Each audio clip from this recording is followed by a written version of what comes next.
the head study program of English department, Miss Nina Afrida, all of my lectures here, educational practitioners, seniors, juniors, and others who cannot be mentioned by me.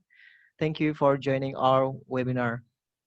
Uh, like Mr. Zainal said before, I will repeat it again what he has been mentioned. So Mr. Zainal give really big appreciation on the behalf of the faculty of IAIN Langsa. Why? Because the academic institution, particularly, Ya, masih banyak sih. keep searching ideal teaching and learning system due to this pandemic condition. By doing this webinar, it is expected by the faculty this will aid a contribution to the academic institution to develop education system and so on. This webinar, according to him, has a positive and worldwide vibe since it invites professional and experienced speakers from all over the world. Thanks to the audiences who he believes that will not be disappointed in joining this webinar. Uh, Furthermore, he apologized for the inconvenient support provided by the faculty. I think that's all from Mr. Zainal Abidin that I can repeat it again to you. And let me show you the agenda for this webinar. Let me show the screen of mine.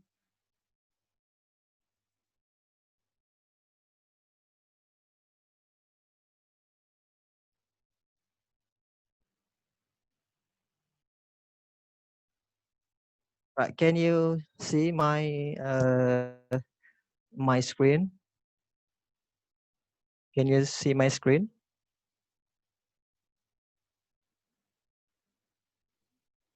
Yes, sir. Okay, thank you. Let's see this.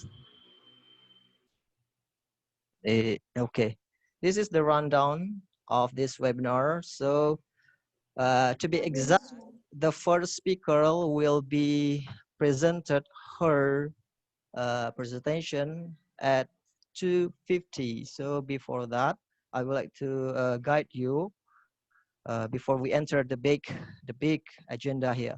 So each speaker will have 25 minutes, each of them.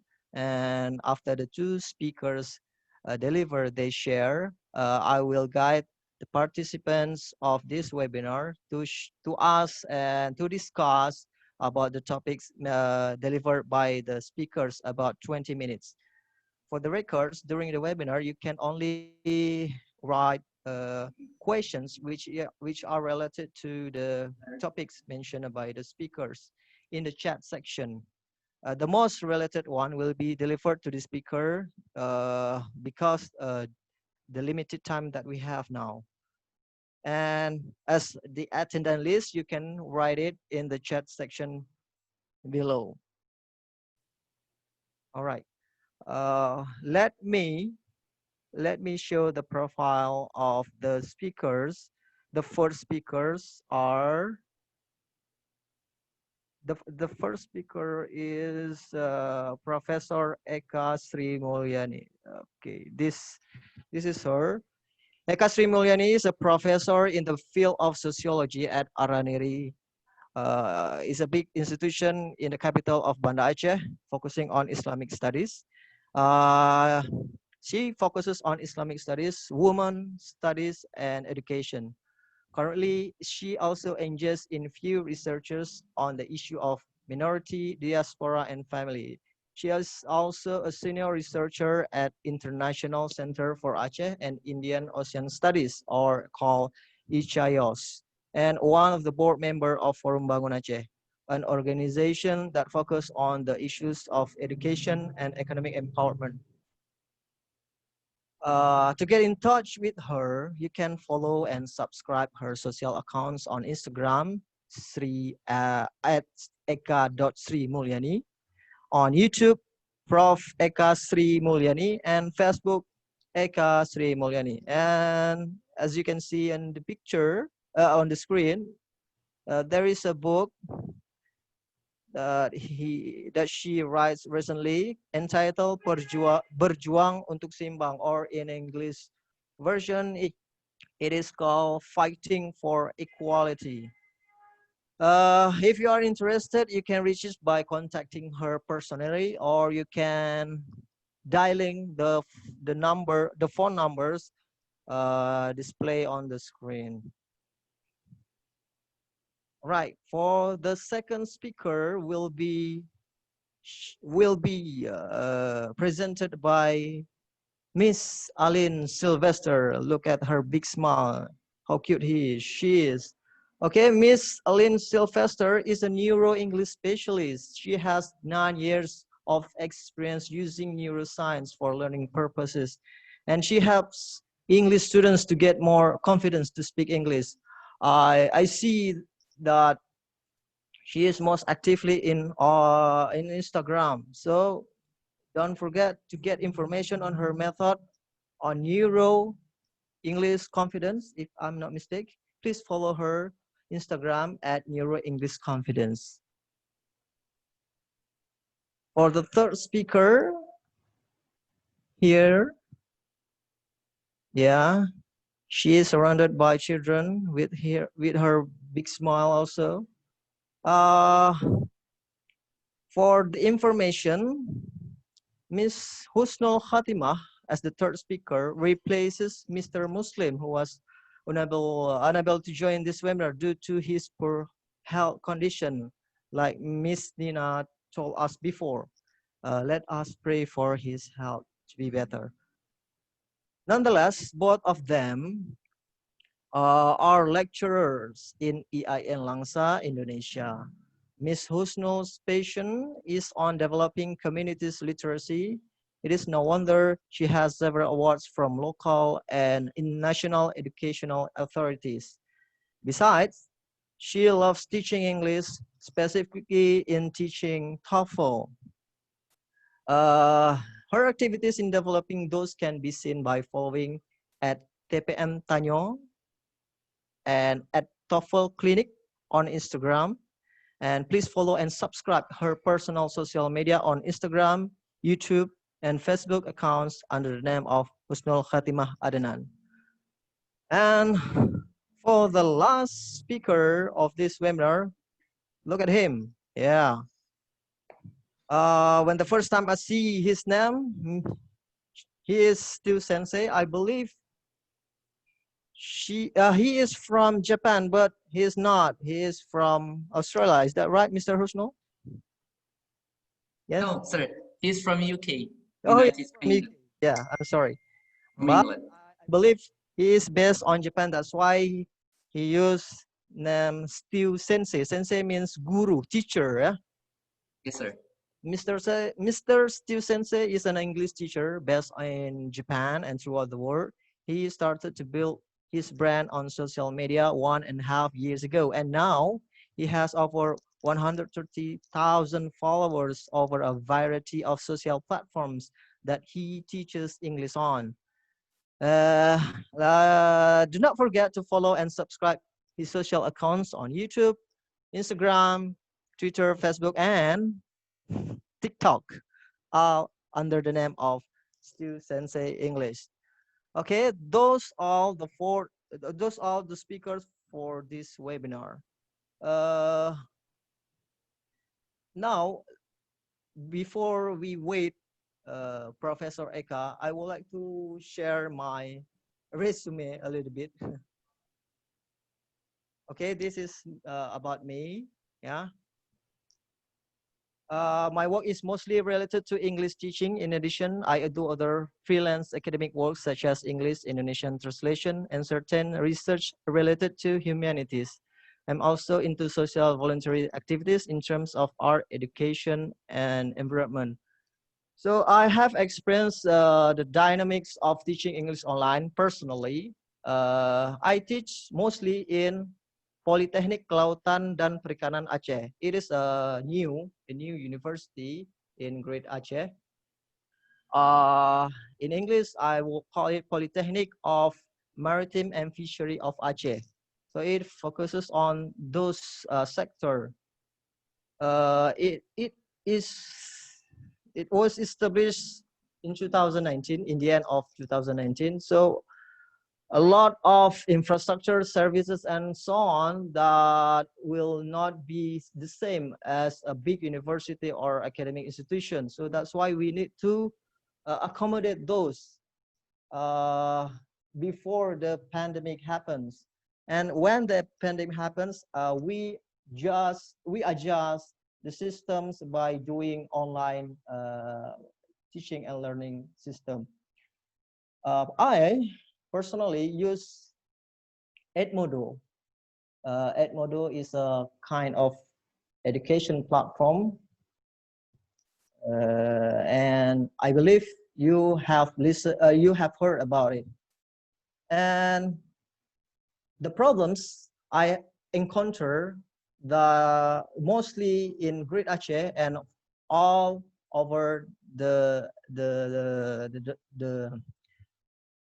land of the students are the connectivity. That's a big problem here. Most the students complain that they have a big problem with their connection. Yeah, because in Aceh province, connectivity is a big dilemma here. Some big cities have a good connectivity, and some rural areas have a poor connectivity. That's why that's a big problem in teaching. Personally, I teach English and computer, so that's why it's hard, especially computer. It's hard to explain how to teach them.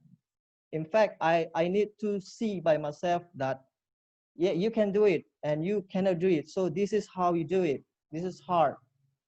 That is why we need to, that's why we need to have this webinar so we can enrich and strengthen our teaching system and our teaching method here.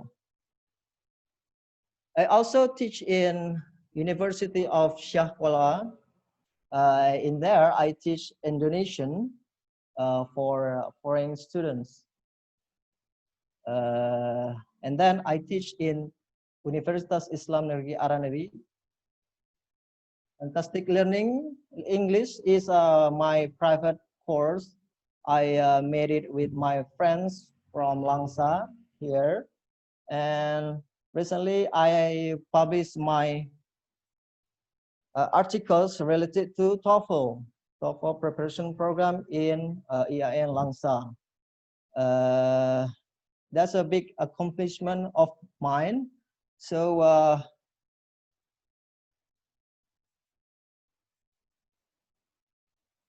it is a big accomplishment of mine that I need to develop by myself and share what I have to my students, especially in the subject of academic research.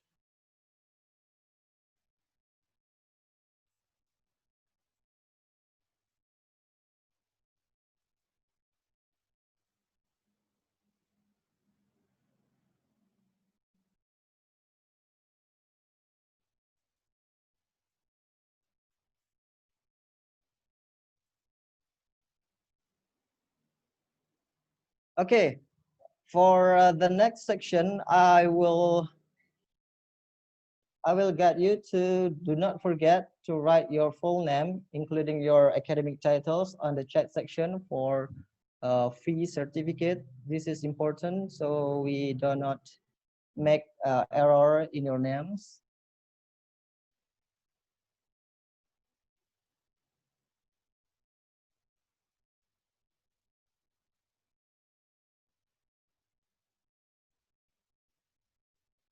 Okay, Professor Eka Sri Mulyani has entered the waiting room for this meeting. Let's allow her to join this webinar.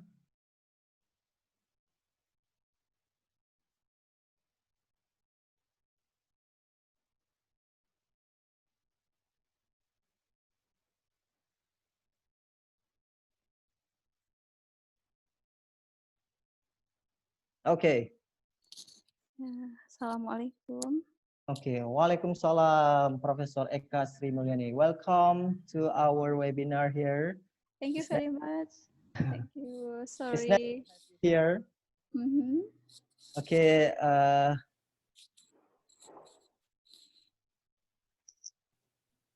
All right, Professor Eka, you will start at 2:50. So before that, I would like to tell you that you can share your information around 25 minutes, and then the second speaker will deliver her information, and then the Q&A section will be held for 20 minutes. Two questions will be delivered to you, Professor Eka. Yes. Thank you. Can I share my screen? Sure. Yeah. Can I have an access to share my screen? Okay.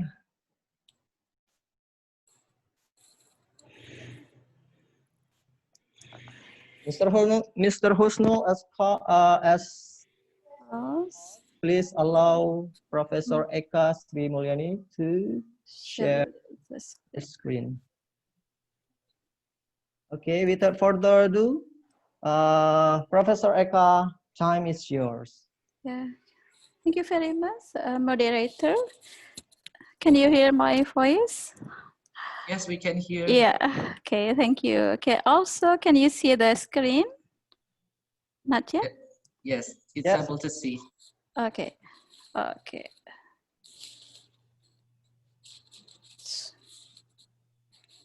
Thank you very much. Bismillahirrahmanirrahim. Assalamualaikum warahmatullahi wabarakatuh. Waalaikumsalam warahmatullahi wabarakatuh. First of all, I would like to express my gratitude to the organizer of this very interesting webinar, and also to moderator, to more especially to the speakers and all of the participants. And this is very wonderful moment, yeah. Although it is weekend, but we are still can be very serious. And the topic is quite interesting. It is about the dynamics of online teaching for the student, for the lecturers. This is something what we are doing at the moment. So I think I don't have to introduce myself, yeah. I'm a lecturer at Universitas Islam Negeri UIN Araniri, Banda Aceh. A very short introduction. So this is really something new for all of us, yeah, for all of us in Aceh, in Indonesia. I would say that before this COVID-19 pandemic, we are not quite familiar with online learning or online teaching. So this is really a sudden situation that leads to sudden decision and anticipation, but with less preparation. We are not well prepared for the situation. So before, maybe I for instance, I never thought that we are going to have this kind of situation in that will, change the way how we interact, the interaction between the student and the lecturer. I never thought it's going to happen very soon, but we have to deal with this. This is the only way we still can do the teaching, do the learning, while at the same time, we keep the physical distancing. But maybe, sadly, the online teaching models or the online teaching option affect differently. So it could be okay, maybe for the developed country, developed nation or communities that have well developed infrastructure, I mean, technological infrastructure, but can you imagine for underdeveloped nation or communities with lack of technological facilities, especially related to information and technology facilities, and also technology literacy. So this is affected the parents, yeah, especially. So if we are talking about school from home, for the parents who are not quite literate in understanding or utilizing technology, it's going to be a problem. They could not help their children. But for the student at the university, maybe their situation a little bit different. They are quite equip themselves with the technology literacy, although sometimes they still have some limitation, of course. So let's start, because this is a weekend and this is afternoon. This is for most of us like the time to rest. Let's start with something very, very funny. This is a meme that we can easily find when we Google about online teaching or learning in the internet. For instance, this from Academy Trainer. In the first minute, everyone seems to be very enthusiastic. I don't know whether this is also applicable for this online webinar. Yeah? So the first minute, you can see Bimo, Agus, Tony, and Ronnie. Everyone, smile and feel very enthusiastic. But what happened after 5 minutes? Bimo, Agus, Tony, Ronnie, they look difficult for them to concentrate, sleepy, and they would like to have a rest. Can you imagine what happened after 15 minutes? Yeah, maybe some of you might experience this, but you don't have to tell something. So this is a story after 15 minutes. Bimo, Agus, Tony, Ronnie, everyone disappeared.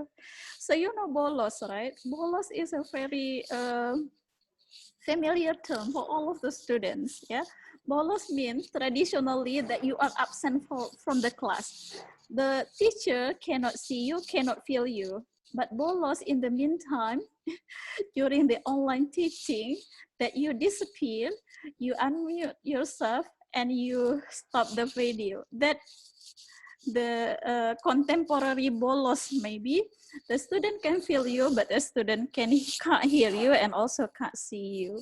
So this is the meme. Yeah? In one of the subjects, I also would like to explore how the students' responses on, sorry, these typos, on online teaching. For instance, this is the status that I wrote in my Instagram. I said, Assalamualaikum Bu, saya belum selesai. I'm not done yet with my assignment. But then, unintentionally, I push the submit button. What should I do? Or maybe some others said, oh, I pushed the present button, but it was not yet the class, it was not the day for the class. Something like that. So I said, oh, maybe all of us at the moment, we are learning Google Classroom instead of learning about the subject, because familiarity with the application, the signal issues and everything really make us have to struggle. Sorry, yeah, that is like some sound that might disturb us. And one of the students said, this is duka, yeah, duka, like the last comment from the student. Kuliah online ini menjadi duka bagi kami mahasiswa. Duka said a story. You said duka when you lost someone, you lost, yeah, when someone passed away, we said duka. So what the student missed, what the student lost in this online teaching, because they then said and considered this as dukkha, do they lose or do they miss the direct interaction between the student or lecturer or what? Yeah. So here, I try to, this is another meme, yeah? Because many complain, I mean, the students complain, is this kuliah online or tugas online? Because many assignments, it seems like not online teaching, but online assignments. The student will die, not because of the corona, but because of they are very tired of doing this assignment. Again, this is so many meme that we could find online, and also sometimes someone shared to us in the WhatsApp group, signifying, indicating that there is something, some issues need to be discussed. So the issues I would like to extract, yeah, from my interaction with the student, and also when sometimes I ask them to put the comment on how they feel about this online teaching, the issues there are about facilities and infrastructure. as I mentioned earlier in the background, because we still have a problem with the infrastructure, technological infrastructure, the facilities. Can you imagine sometime when you are doing a presentation or you do the teaching as a lecturer and the electricity is off? Everything disappears, you cannot use a Wi-Fi, and electricity is on, mati lampu is very, not, I mean, like, it's happens sometime. And yeah, there is not something strange. But when you are doing online teaching or online learning, the facilities, the infrastructure has to be really settled up very well. If not, this is going to be an obstacle. Also, communication issues. Yeah, communication issues. I found a number of students said it's really difficult to communicate via WhatsApp sometimes, because not all of lecturers feel comfortable. They could be contacted at any times, whereas at that time the student needs to be consulted on the issues when they are doing the assignment, they find a problem. They could not communicate easily as used to be in our offline classroom. After the lecture, they can approach the lecturer and talk or discuss something. Also, pedagogical issues. Even in the offline classrooms, few lecturers still have a problem, yeah, with the pedagogical issues, because there are so many things developed in these issues. But again, since we are least prepared, this become more and more difficult. Yeah. At the same time, we face least motivated students. So my students said, Ibu, we are affected not by coronavirus, but by malas virus instead. So least motivated students, yeah. And also about the classroom management, yeah. Classroom management is very important skill that a lecturer needs to have. When the student said, how come, yeah, like via virtual meeting, a lecturer only do the ceramah, so to say, monologue, and there is not like, you know, no PowerPoint presentation, for instance, or interesting picture or something like that to attract the attention of the student.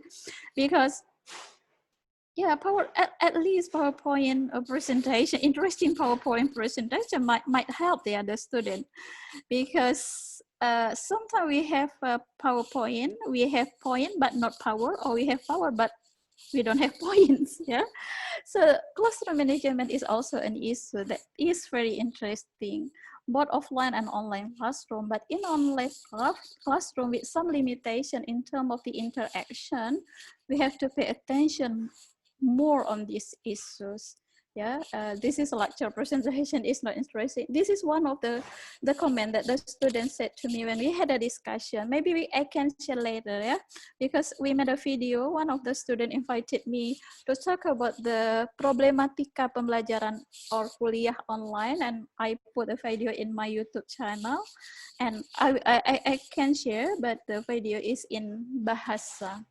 So yeah, there are issues there, but we also have to acknowledge we do have some advantages of this online teaching and learning. This is the models that is possible during this physical distancing moment, and it is also flexible. For those who are used to do the multitasking using this online teaching, it made us possible. For instance, as a lecturer, at the same time we might have two activities. Yeah, one is doing the teaching online virtually. At the same time, we might participate in either FGD or rapat or meeting, something like that. It's quite flexible. We could schedule our assignments. We could also schedule our in the stream, yeah, our comment, etc. to the student. And also time and cost efficiency, of course, yeah. Instead of we might need maybe 30 minutes. For instance, like myself, I might need 30 minutes from my home to go to Darussalam to teach. But at home, there is no 30 minutes time that I need to do, yeah, instead of apart from the preparation, and also cost efficiency, of course. And the process is quite well documented, yeah. For the lecturer who are not really paid, not really good at organizing the documents, the notes, and everything, the online teaching, for instance, by using Google Classroom, all of the documents, all of the task assignment that we assigned to the student, we could view it easily. And also at the same time, the student could also access it. For instance, after several classes, after several meetings, at the end of the semester, when they would like to prepare themselves for the final exam, they could come back to all of the documents that we uploaded to the classroom, so to the virtual classroom. So this is very wonderful, because for myself, for instance, I'm not quite good in organizing the documents, the notes, and yeah, comments or something like that, because sometimes we might forget what we have commented already on students' assignment. And another advantage that we learn pandemic skill.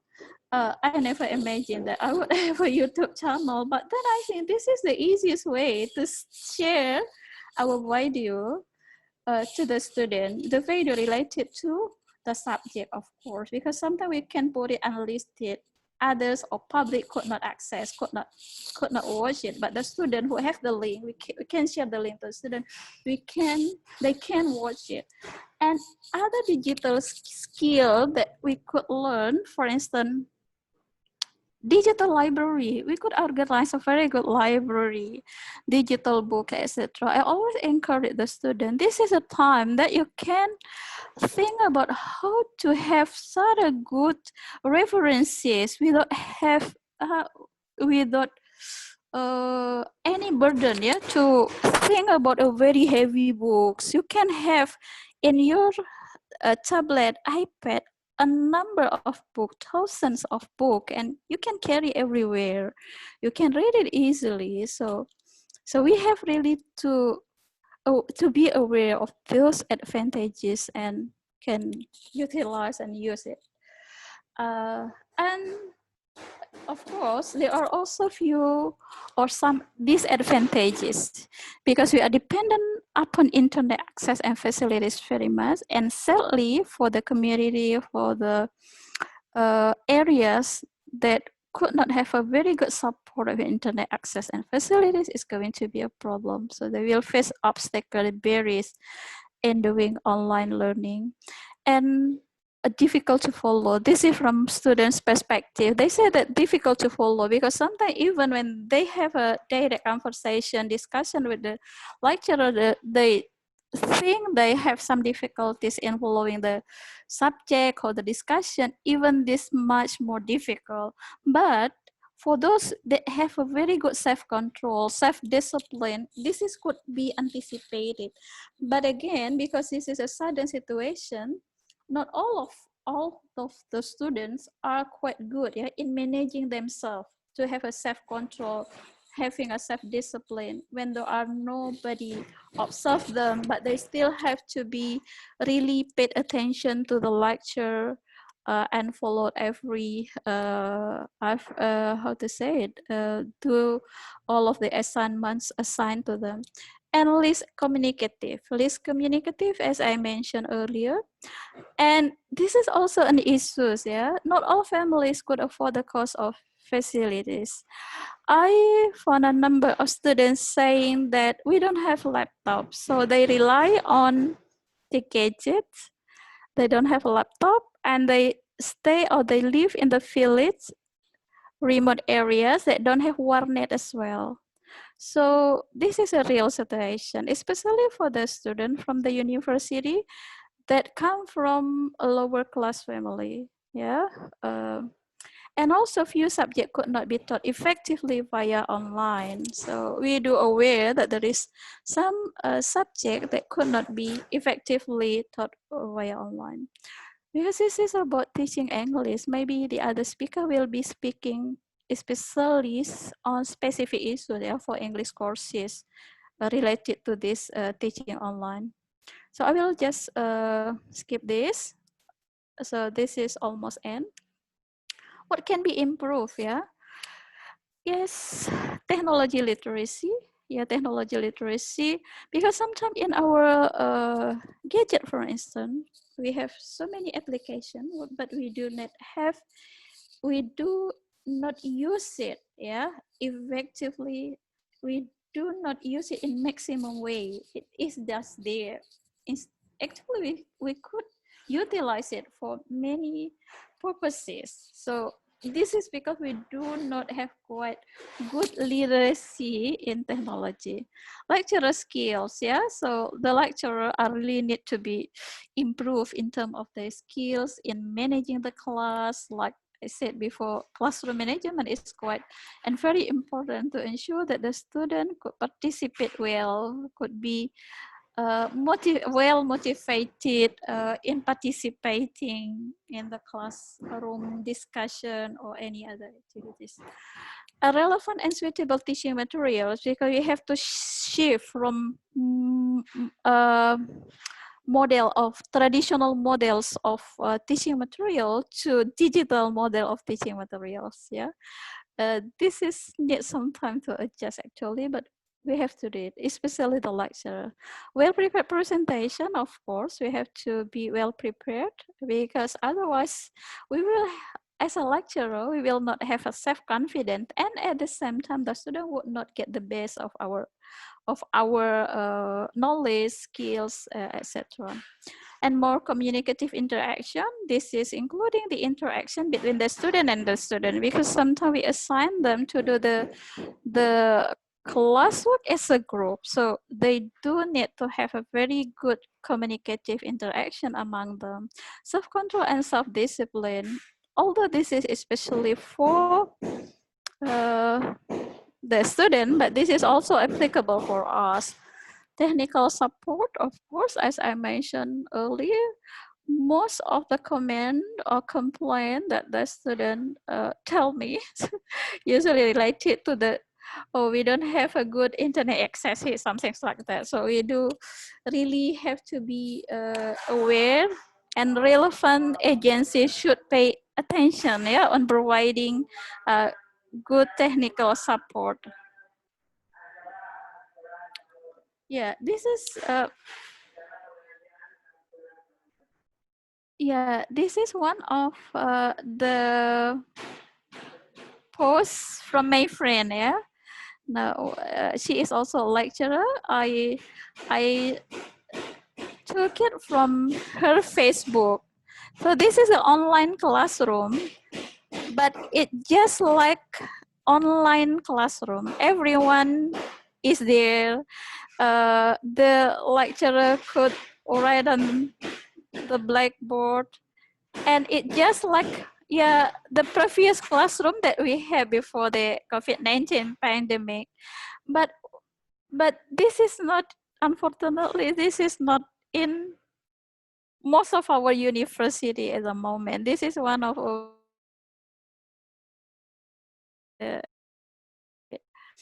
so yeah, I think with this classroom arrangement, we will not have the story of bolos when you know, hide the video and unmute yourself. Yeah, so this is something like, yeah, the infrastructure that we do need to have a very effective online teaching and online learning.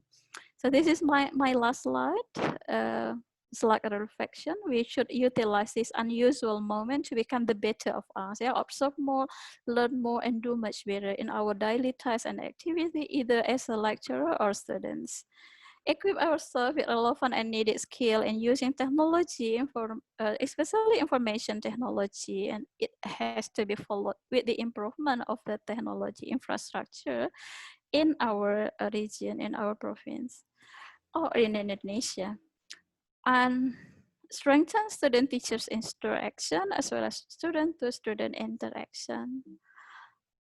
That's the end of my presentation, and I'm more than happy to have a discussion. Thank you very much, and back to the moderator.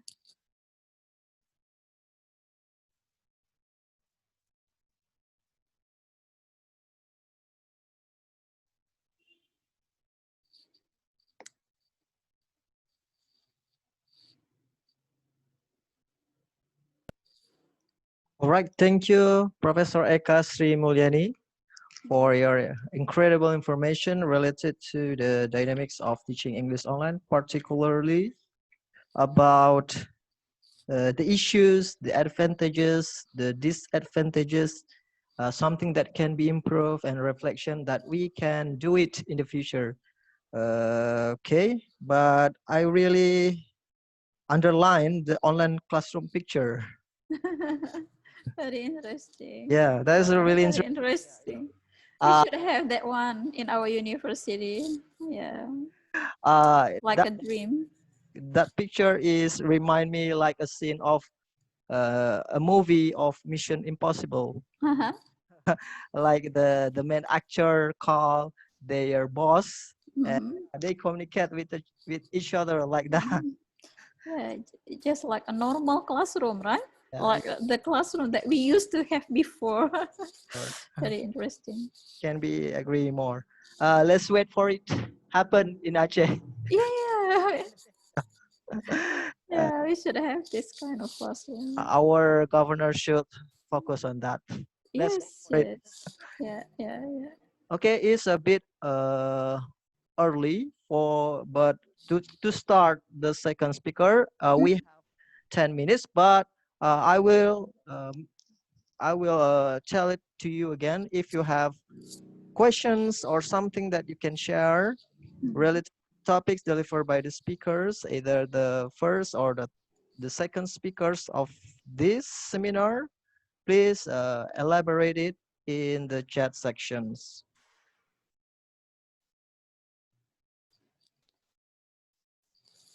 And the next section is Miss Aline. Are you there? Can I call you Miss Aline or Miss Sylvester? Yes, Miss Aline is fine. Aline, thank you very much. Thank you so much. Are you prepared for this? Yes, I'm ready. Very excited. Okay. Thank you very much, Miss Aline and Miss Professor Eka Sri Mulyani. Thank you very much once again for sparing your time to share your information. Without further ado, to Miss Aline, time is yours. Perfect. Thank you so much, Kamarua. I hope I said your name correctly. Thank you so much, Professor Eck, as well. Your presentation was brilliant, and I also love the online classroom. I also want one of those right now. It was very appropriate. I also want to thank you, the university and all the organizers. Thank you so much for inviting me. I'm really sorry that I don't speak any Indonesian, but I hope that I can go and visit you in Indonesia after COVID. So maybe next year, we don't know what's gonna happen. But right now I'm talking to you guys from Australia. So not so far, just a few hours ahead. So it's 7 p.m. here in, I'm just close to Sydney. And thank you so much, all the participants, the students, and the teachers and lecturers as well for being here. Thank you for speaking English. So that's why we can be here together. And I really hope you can take the most out of the presentation. So I'm ready to share my screen. Let me know if I have permission to do that. And then I can show you my presentation as well. Yes, perfect. Can you see my screen? Sure. Awesome. So talking about the dynamics of teaching English online, today I want to talk to you guys a little bit more about neuroscience and learning styles and how we can use that to improve our learning, teaching and learning process while we're doing that online. So Professor Eck already shared with us some advantages and disadvantages of online teaching. And I decided to talk about neuroscience and learning styles because these are some tools that we can actually use to help us as teachers when we are teaching online. It helps us to understand a little bit better our students as well. And if you are a student, it helps you to take the most out of your online studies as well. So I'm gonna introduce myself first a little bit more, and then I'm gonna introduce the topic. So my name is Elaine, or Alini. As I said, I'm currently in Australia, but I was born in Brazil, in South America. I've been studying English for 15 years. So I also speak English as my second language. I also had to learn English, just like you guys. So I know the process. I know how hard it is to learn a second language. Sometimes it takes time, it takes a lot of effort as well. And I've been teaching for 9 years. I'm also a master certified in TFL, which is teaching English as a foreign language. So what I do today is helping English students to overcome the fear of speaking. And I'm also a master practitioner in NLP, which is neuro-linguistic programming. And NLP, it's really one part of the studies of neuroscience that I'm gonna talk to you about, and how we can apply neuroscience in linguistics. So how we can apply the knowledge and the information from neuroscience to learn another language. Before I came to Australia, I also lived in Canada for 2 years. And this is a very important information because you guys can tell I don't have an Australian accent. So I really speak more like American English, American, sorry. So you can get a little bit of a Canadian accent still. And I got to travel to a few different countries. So I've been to 19 different countries. And my main goal to travel was to connect to people around the world and see how people in different countries learn and communicate in English. So for example, I've been to Canada, United States, England, Ireland, New Zealand, and Australia that are big English-speaking countries. So I wanted to learn more about the culture, about the way they speak English, about similarities and differences between the different types of English as well. But I also visit some other countries where English is not the first language, like France, Italy, Germany, hopefully Indonesia in the future, because I really love learning how people learn English. And I really believe English opens doors. It brings us more opportunities for studying, for work, and all of that. And then I've been in Australia for 2 years, and this is what I've been doing since then. So helping English students to get the confidence to go out and face the fear of speaking and start communicating in English.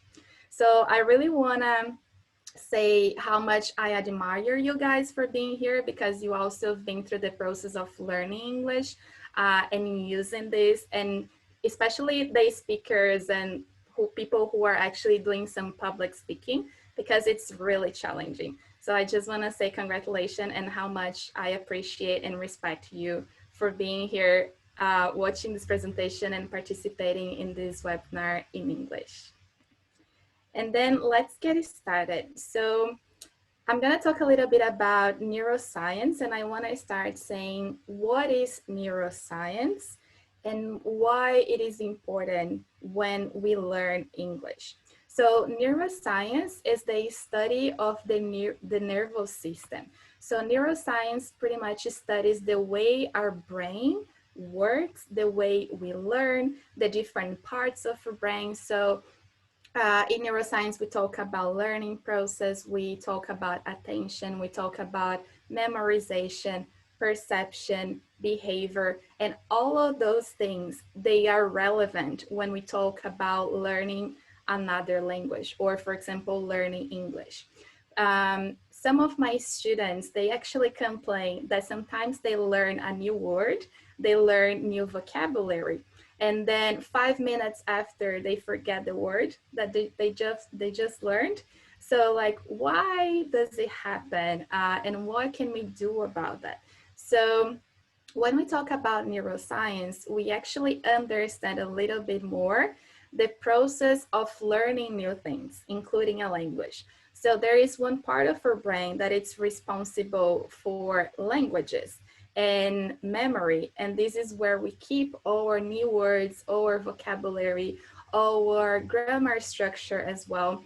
And then sometimes we cannot access the memory. Sometimes it's hard for us to transform short-term memories in long-term memories. So when we start understanding a little bit more about neuroscience and about our own brain and about the methods of learning that works better for you, for us, for ourselves, we start to manage the process of learning another language, and we can learn faster, and the process of learning English can be more efficient as well. So as teachers, when we understand a little bit more about the learning process, about the brain, we can also guide our students and help them in their learning process. Because sometimes we of course, we follow the process, we follow the methodologies and all of that, but every student is different. So sometimes one type of activity, one type of exercise works better for one student, and the same exercise doesn't really work that much for another student. So how can we help our students in the learner process, and how can we use that while teaching English online? So to talk more about that and how we can improve this process of learning and teaching English online, I brought here the concept of learning styles, which is one small part of the neuroscience for learning process. So when we talk about learning style, we're talking about the best way for a person to learn something. So for example, maybe my way of learning English is different from my friend's way of learning English. And then I start to compare myself like, oh, but my friend learned English so quickly and they have so much vocabulary, and why I don't really remember my words. So this concept of learning styles is related on the way that we receive the information from the world around us. So we all as human beings, we have our five senses, which is the way we discover the world. So for example, we can see things, we can hear things, we can smell, we can taste, and we can touch. So we have these five senses, which is the way we receive the information from the outside world.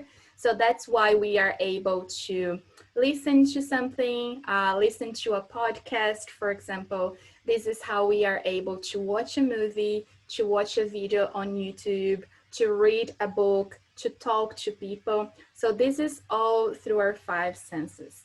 And then when we talk about the learning process and the way our brain works, we have three different categories. So we call visual learners, we have auditory learners, and we have kinesthetic learners. So these five senses that we have, they were grouped in three different learning styles. And even nowadays, there are some studies talking about a fourth learning style, but it's not official yet. That's why I didn't bring it here. So I just, I got the three main ones that are visual, auditory, and kinesthetic. So how does it work? So how does it related with the process of learning English? For people who are more like a visual learner, those students, they tend to remember what they see. So they need to see things in order to remember. Even Professor Eka, she mentioned about the PowerPoint presentations. Sometimes they don't have power, sometimes they don't have a point. I love the way she explained that. It's so true. Because sometimes even the PowerPoint presentations, the slides, they are not very visual, right? They don't really have pictures or anything like that. But when you have a good presentation as a teacher, if you can prepare a beautiful visual, nice PowerPoint presentation or your slides, you can help your students who are visual learners because they need to see things in order to remember. For students who are visual learners, they benefit from activities, for example, spelling words. So just if they hear a new word in English, they might forget the word because they are not very good at listening.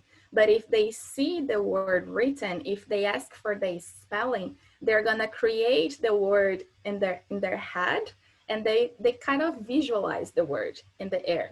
And that's how they learn. That's how they create their memories. That's how they remember the words that they learned. So because they are visual. Visual students, they also benefit from pictures, so photos, pictures, everything that it's colorful. So for visual learners, you can also use some colorful pens. So you can use like highlighters, different colors. And then if you were reading a book, for example, you can get like the blue highlighter, and then you can check all the verbs in blue, all the adjectives in green, and then you start creating these categories. And then when you see the colors, you remember what it is. So this is really helpful for visual learners because you have the colors, you have the visual aids. So this is really helpful. Also some stick notes, so like the post-its, the colorful stickers that you can put on your wall. So when you learn a new word, you can write down the new word in English in one of these stick notes and put on your wall. So you can look at the new word many times in a day. And then you can, again, use the colors like, oh, every verb, new verbs are gonna be in blue. And then you can put on the wall. And then as teachers, you can suggest this type of activities for your students, like get some different materials, get some colorful pen, and let's categorize the words. Let's do this type of exercise, right? Even when we talk about online learning, we can still encourage our students to get some colorful pens and do some writing and this type of activities, right? Because this is really helpful for visual learners. They need to see things in order to remember. Also for visuals, when they watch videos, it's really helpful for them, especially if they are not very advanced, if they can keep the subtitles in English because they can see the words, and then it's gonna help them to remember. Okay, so these are some examples of activities for visual learners. When we talk about auditory students, we talk about students who are very good listeners. So they don't even need PowerPoint presentation. They are probably very happy with online teaching because they just want to hear. They don't even need to be there. They just listen to the teacher. They listen to the explanation. They listen to the new words, they repeat, and they are really good at doing that. So these are the auditory students. So for auditories, they really benefit from audiobooks. So they might not be very good with reading, but they must be very good, for example, with audiobooks and podcasts as well, and watching videos and listening to music. That's really helpful as well. And then the third category is the kinesthetic, so kinesthetic learners. Kinesthetic is a combination of the three senses, so smell, taste, and touch. So when we talk about kinesthetic learners, we remember what we do. So we need to do activities in order to remember, in order to learn. I am a kinesthetic learner. And if you are not so sure about your main learning style, you can just put learning style test on the internet, and then you can actually take an online test, answer a few questions, and then you can discover your main learning style. And for kinesthetic learners, we really learn by doing. So the way we have to do things to remember is experiencing it. So for example, I cannot just sit in my computer and watch a class. And it's really challenging for teachers to keep the kinesthetic students' attention because they need to be in movement. They need to move their body. They need to stand up. They need to stretch. They are those students that it's really hard for them to keep their attention for a long time. For the kinesthetic students, if you feel like you are kinesthetic, you're always like moving your body, you need to like do physical activities. It's really helpful for these students to have some food or even like some drinks with them, like a cup of tea or juice during the class, because they are stimulating their feelings. So they are stimulating smell, they're stimulating their taste, And that sounds silly, but this is really helpful for kinesthetic learners. Or even like just moving chairs, just move to another place. Don't stay just sitting on the same place the whole class. For teachers to help your kinesthetic students, it's important to have some breaks. So instead of doing like a 2 hours lesson, try to do like, I would say maybe 45 minutes or 50 minutes, and then a few minutes break. So your kinesthetic students can stretch their legs, stand up, go to the toilet, get another cup of tea. So you can stimulate your students to do that. So guys, now you're gonna have a break. Now get your next cup of tea or coffee, get some snacks for the class, and then I'll see you back in 10 minutes. It sounds like you're losing 10 minutes, but you're actually gaining their attention back. So instead of doing like long sessions, try to do shorter sessions with some breaks. And this movement, it's really helpful to bring the concentration of the kinesthetic students back, okay? So kinesthetics really need to learn things by doing. Another way of doing that, they really need social interaction. So kinesthetics benefit from group conversations. So even in Zoom, in the platform, there is an option to create like smaller rooms, smaller groups, and you can encourage your students to, you can create these groups for them, like 5 students every group maybe, and then you can give them a topic and encourage them to talk and to interact with each other than just watching the teacher during the whole lesson. So this is another suggestion that helps kinesthetic students. And then what is the challenge? So these are the 3 learning styles that we have.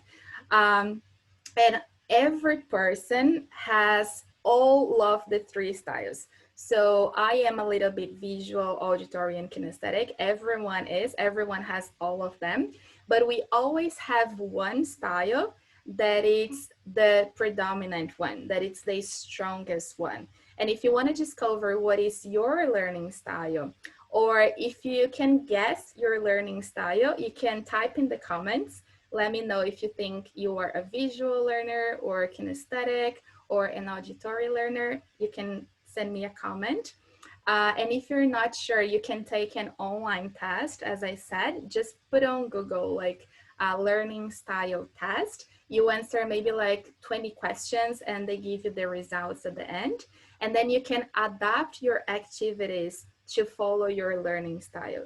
And then what's the challenge for teachers in terms of teaching English online? The challenge is that as a teacher, we tend to bring activities to the classroom that are similar to our own learning style. And it's very natural. So for example, if I am a visual teacher, I'll probably bring a lot of PowerPoint presentations and photos and slides and pictures because this is the way that I like and it's the way that I learn. And then I bring this to my students. So I would say that the main challenge for teachers is to try to bring different types of activities and homework to cover all 3 learning styles. Because when you know your students, you start to know what works better for them. So try to bring a little bit of visual activities and ads. Try to bring a little bit of auditory, like podcasts, music, audiobooks for the auditory learners, and try to bring more group activities, discussions, let the students speak as well, have some breaks, stretch, get a cup of tea for the kinesthetic learners.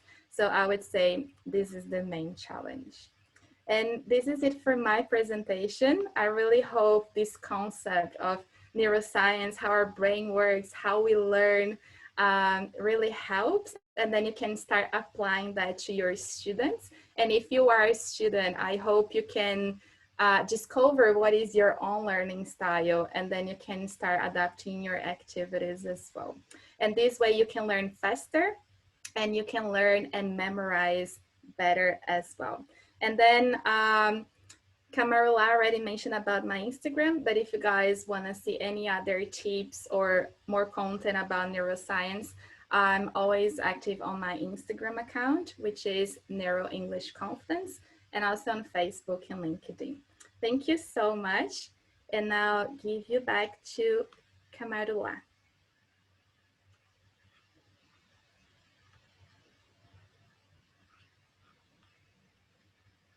All right, thank you, Miss Aline, for your wonderful presentation. I believe that will attract those who are visual ones. Okay, Exactly, lots of yellow. that is a simple picture, simple points. Yeah, like Professor Eka told us before, uh, a lot of presentation that we can see here is all about text, not PowerPoints. It's text, so it's kind Exactly. of boring for some people. And I saw 19 countries that you visited. We are really want to be like yours. Oh, yes, please. After the pandemic, let's travel a little bit more. Yeah. Okay. Uh, Visual students remind me vocational students in my school. When I show some videos, they awake. They show the big eyes. Okay, thank you very much again, Miss Aline. Now let's move to Thank the you. next section, which is about question and answer section. Let's see. The question is from, before I open the interactive one, I would like to deliver a question from Dharmaida Sari. Question to Professor Eka. Professor Eka has explained more about the advantages and disadvantages teaching by online. So for Indonesian commonly, which one are the best one? Uh, Teaching online or teaching offline? And do you agree if teaching online will be made permanent in Indonesia? Yeah, that is question from Dharmaida Sari to Professor Eka.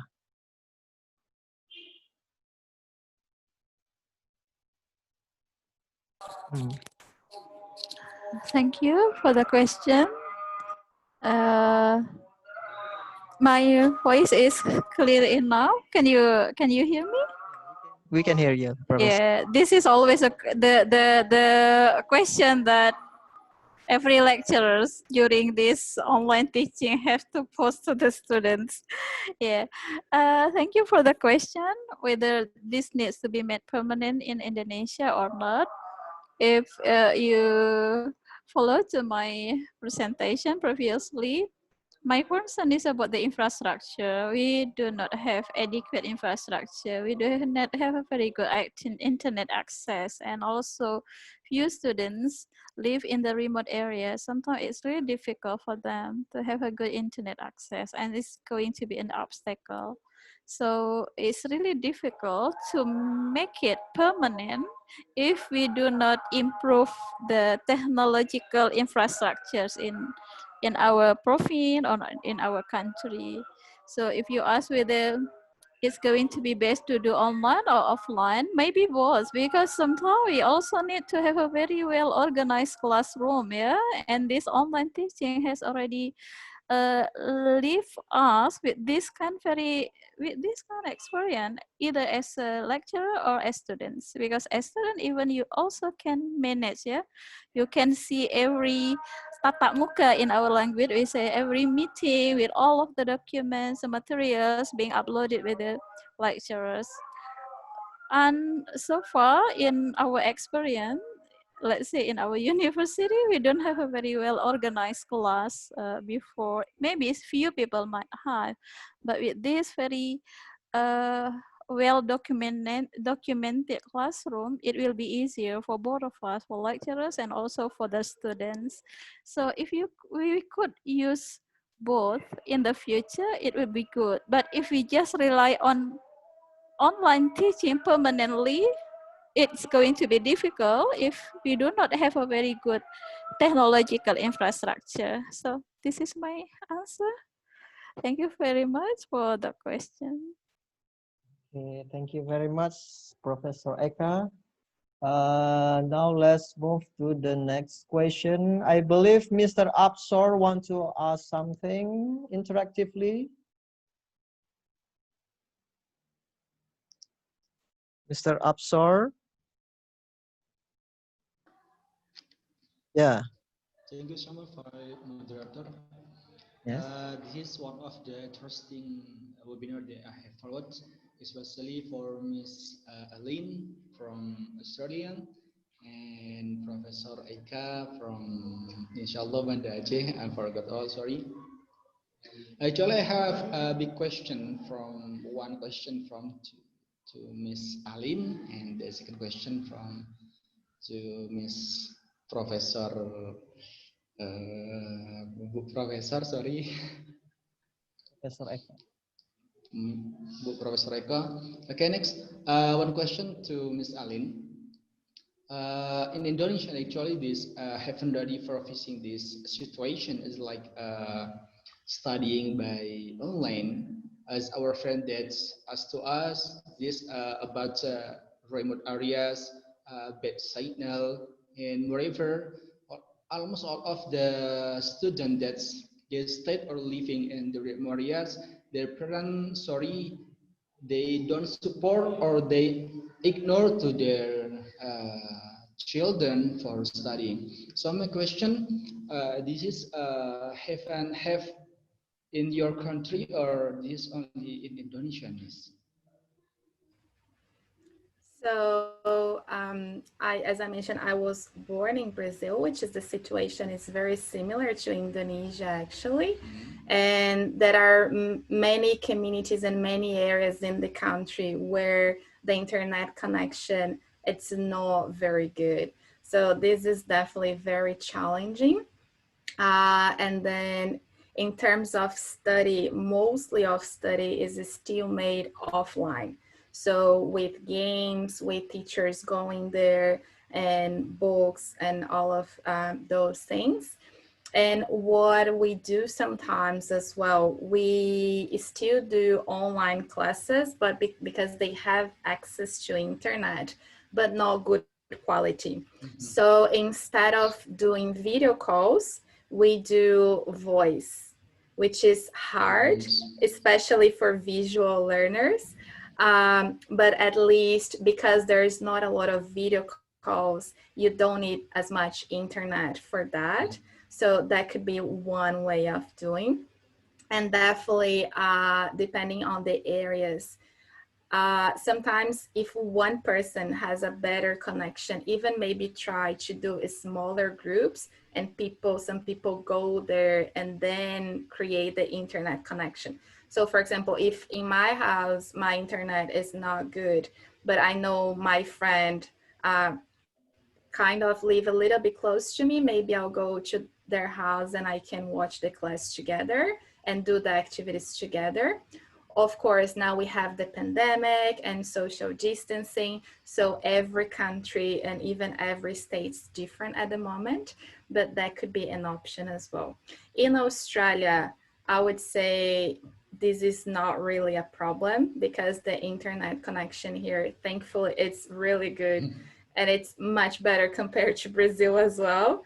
And I feel very fortunate and very lucky for having this technology here because it makes my teacher life much easier for sure. That's right. Okay, thank you so much. All right. Thank you, Mr. Absor. Okay, thank you, sir. Let's move to the next question. Okay.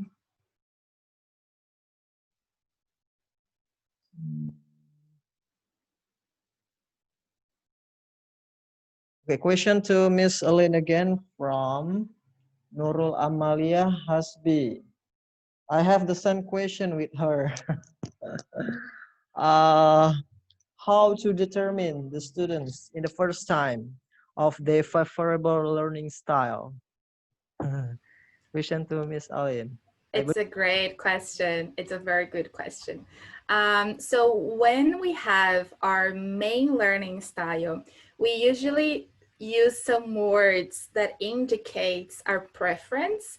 So for example, if I am an English student and I don't know my learning style, my teacher doesn't know my learning style, but sometimes I say something, for example, oh, can you show me this? I want to see that. So these words show, see, these are more visual words. So if I use these words a lot and I ask for this type of explanation, I'm probably a visual learner. But if I'm always complaining, for example, about the volume, oh, can you put the volume a little bit louder, please? I can't hear that. Or can you listen to me? So these words are more a sign that this person is more like an auditory learner. And for kinesthetics, they need to do things. So for example, oh, can you show me how to do it? Can you do it for me? Can you give me an example? Because kinesthetics learn more with real life experience. So they will always ask for examples and they will always ask for stories, like storytelling. So these are some indicatives that you can get from your students. And also just give, as a teacher, you can, as I mentioned, you can give different types of activities for the whole group and then ask your students, like, what was your favorite activity for last week? You know, what is the activity that you learn, that you remember the best? And then you can see the type of activity. If they love podcasts, oh, teacher, I really love the podcast that you recommended to us. It was really helpful, the pronunciation. So this is probably an auditory student. Oh, if the student likes more games or activities like group activities and discussions, they're probably more kinesthetic. Or if they like more books and pictures and answering exercises or reading, these students are like watching videos, watching movies. These students are probably more visual students. So I can underline that we need to lure bait, right? We bait, Exactly. we get the feedbacks from the students, either those who love the visual or kinesthetic or auditory ones. Exactly, and connect to your students. So don't just bring exercises according to your own preference, but really stop and watch your students and see what is working best for each one of them, right? Us as a teachers, we have this responsibility as well to help our students to learn. That will be the next problem, I believe. Yeah, definitely. Thank you very much, Miss Alin, No and worries. from Nurul Amalia. Now we have a question from Fanny Wiska. I want Professor Eka answer the question from her. Sometimes a classroom which has a lot of students, it's difficult to apply any of teaching method, especially for the students from a rural area who hasn't have any interest in learning foreign languages. Professor Eka, do you have any ideas for that case? Thank you. I think what Alien has told us about that we need to know the models, yeah, of how the student could learn easily, because there is audio, also visual and kinesthetic models. So it will help us, I think, to manage, yeah, to manage the class. So we could like provide the assignment, the task according to their learning models.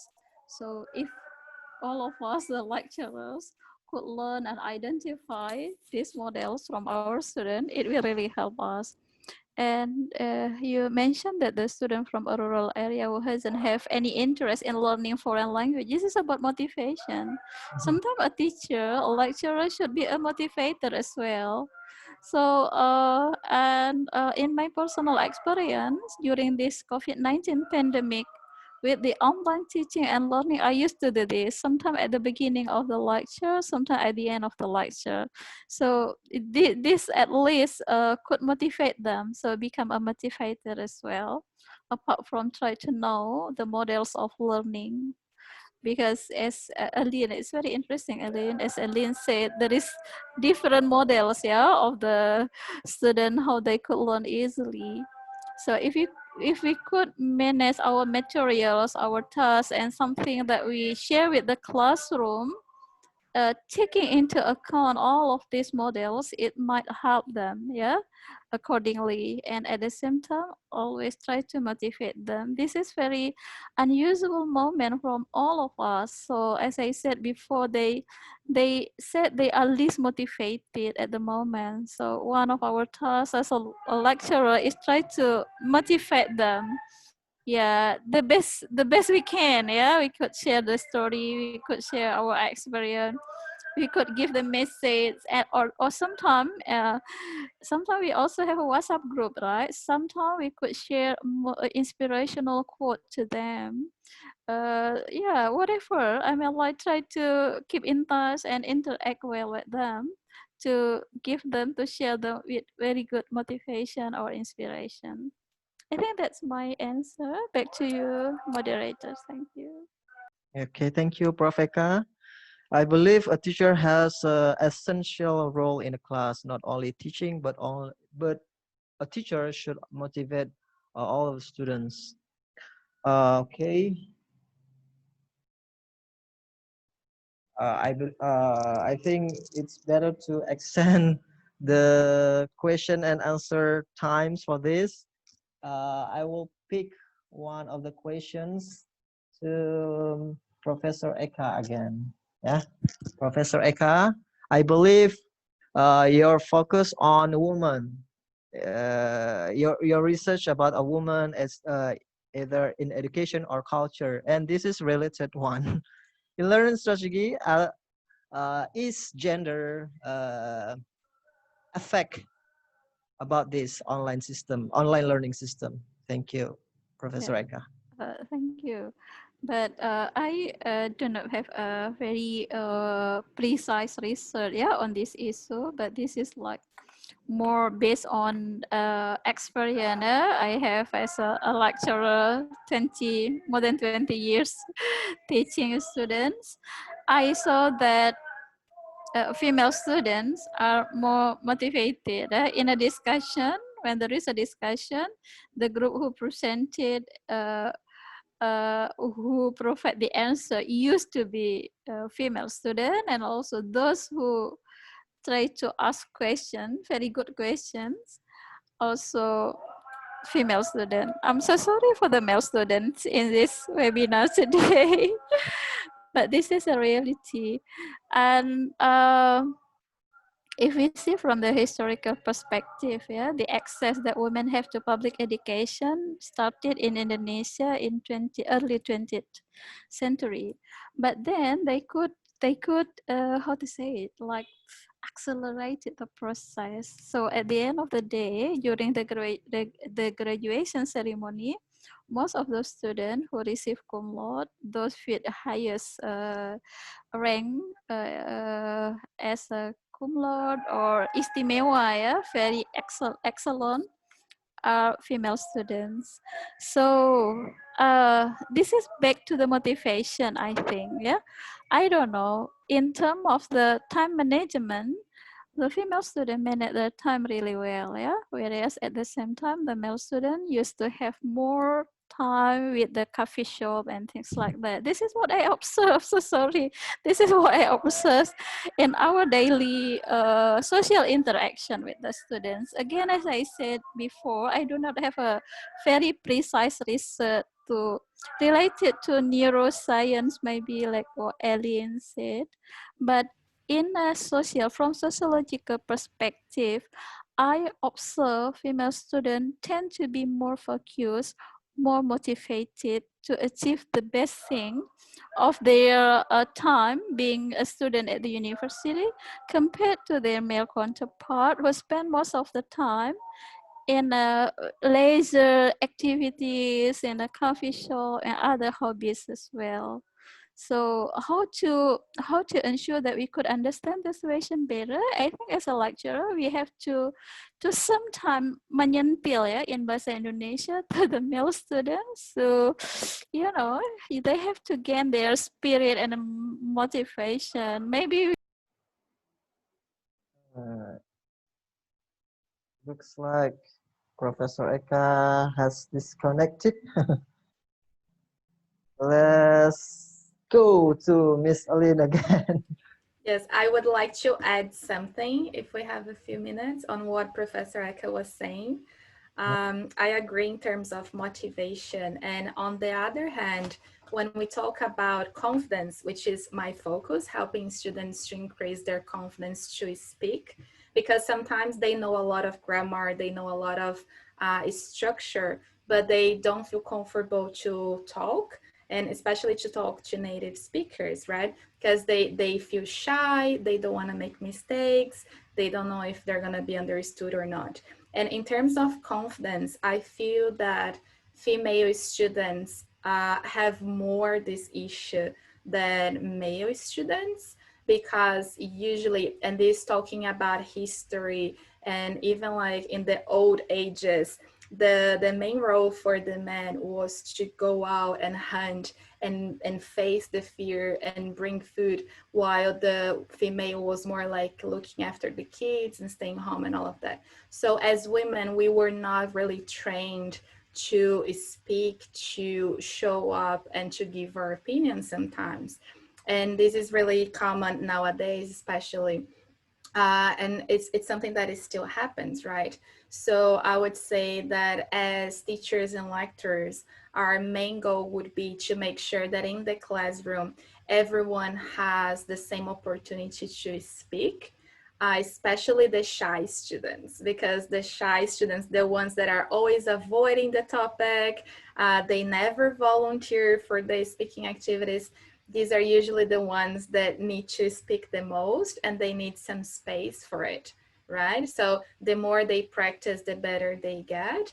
And even just one quick example, I have one student, she's in Australia, and she works in a company where she's the only woman. So what happens is that in meetings and all of that, people don't listen to her. Like sometimes she's doing like a presentation or giving ideas and giving her opinion, and people just don't listen to her. They just pretend they are watching the presentation, but they don't get anything of what she's saying. And I was like, this is much more serious than just the English confidence thing. And then we had like a preparation for that. But in the classroom, we need to make sure that every student has the same opportunity and the same space to speak and to practice that opportunity as well, I would say. Okay, thank you, Miss Aline. Goes back to the question, does gender plays a role in the learning system or learning method? I believe the nature of women love to talk. That's why they love to have group discussion. Long life the woman. Okay, one more question, I believe, is if possible. Yes, one more question. Is it okay? Okay. I'm the moderator and I'm asked to myself. To Miss Aline, one more question from the participants. Sure. Question from Ginaldi Anhar. How can we learn by those three ways if our visual is blind, our auditory is deaf, is another kinesthetic or another or visual or auditory able to have in a learning system? Definitely. So when we don't, it's the same idea when one of our learning styles is not as good as the other ones. So when we are not good or when we don't have one learning style, what we do is compensating with the other one. So let's say, for example, that I have a car accident and then something happens with my right hand, which is my hand that I use for everything, for writing, to brush my teeth. My right hand is my main hand, right? So if I don't have my right hand anymore, what I'm gonna do is I'm gonna learn how to use my left hand. And in the beginning, it's gonna be really hard. It's gonna be very frustrating. Maybe I'll hold something and then I'm gonna drop what I'm holding, and then it's gonna be weird to brush my teeth with my left hand, or writing is not gonna be a very beautiful letter. but I'm gonna practice an exercise to use my other hand, right? So when we talk about learning styles, it's the same idea. So we can definitely use the kinesthetic, which is with the touch, right? So we can touch things, we can go out and actually play like some games, or it's just like, think as a baby learning shapes, right? They take something like the square and they start touching it. They take the circle, they start, and we can feel the difference. So when we don't have one learning style, or when one learning style is not so good, we use the other ones to compensate. Okay, I believe that is applicable for disabled students also. Okay, thank you very much, Miss Aline and Professor Eka, for your answer. Now let's move to the next section, which is the third speaker presented by Miss Husnul Khatimah. So, Miss Husnul Khatimah, can you unmute your auditory? Okay. Hello, everyone. Can you hear me? Yes, we can hear you. Okay. Yes, we can hear you. To Miss Husnul Khatimah, time is yours. Good morning, good evening, and good night for everyone around the world. Thank you very much for coming. My honorable to the organizer of this seminar, and especially to Ma'am Nina Afrida as the head of English department, who has invited me to be the speaker of today's seminar. And also my honorable and warm welcome to all of the participants who I believe some coming from educators and also some from students. And before I begin my session, I would like to acknowledge one thing, that actually the prospective speaker for this session was Mr. Muslim, but as mentioned before by the moderator, that due to his healthy problem, which is suddenly recognized, so us as a committee, it is almost impossible to find another speaker in this sudden time. So I want to admit one thing, that maybe according to the capacity, my capacity will not be able to replace Mr. Muslim capacity, I believe. But uh, then we remain this session empty. It's better to have, like you say, this a Saturday session. So I would like to apologize for all of the participants if later on you find some weaknesses in my presentation, because it is really short time for preparing it. And today, because like Profika has explained about the advantage, and Aline has explained about the strategies of learning. So I would like to explain one thing about something that I have been research for years, which is I want to share the screen. Can that allow me to share? Can you see my screen?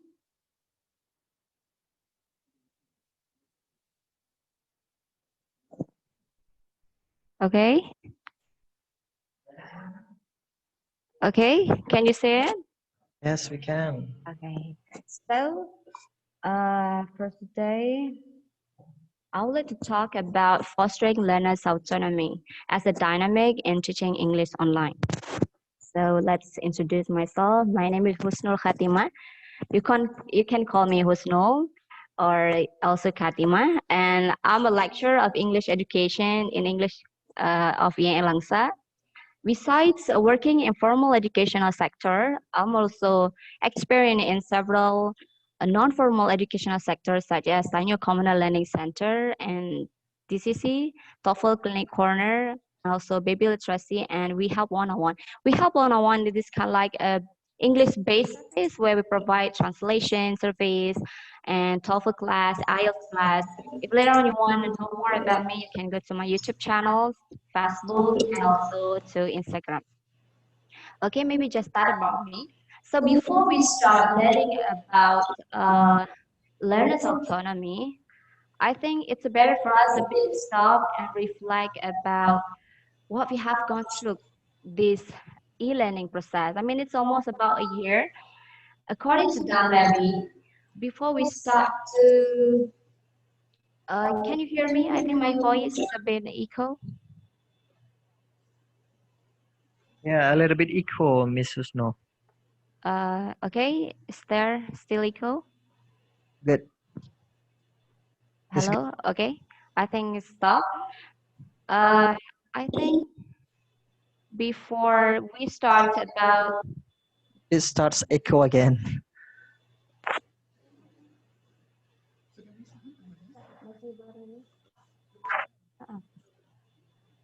Yeah, Mr. Unul, can you turn off?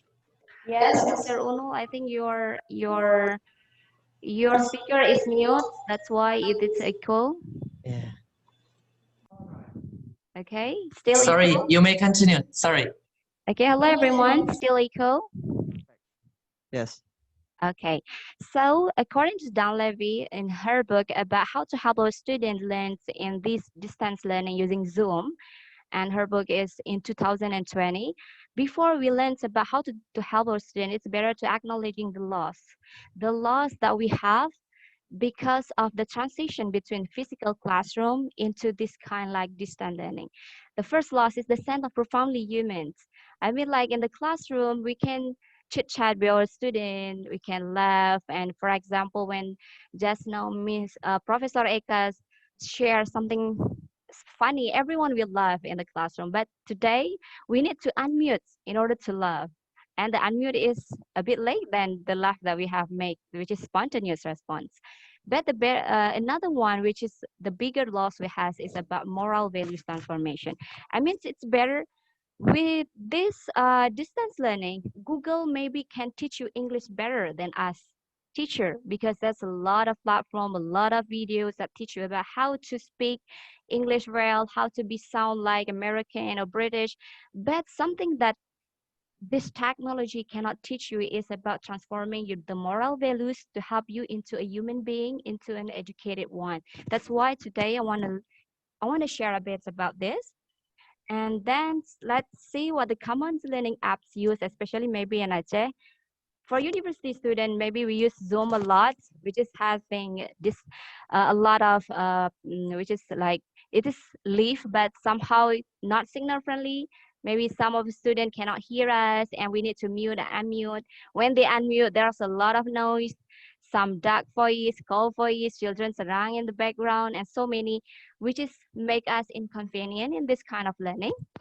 And also many of educator and also the school use WhatsApp, even from the kindergarten. I have a son who learning in primary school, and even they use WhatsApp group for learning, which is helping us parents because it is signal friendly and easy to be shared. But because it's easy to be shared, it's also easy to be drowned. If one day we didn't open our WhatsApp group, it become like 1,000 chats, and then it's become exhausted to open every chat.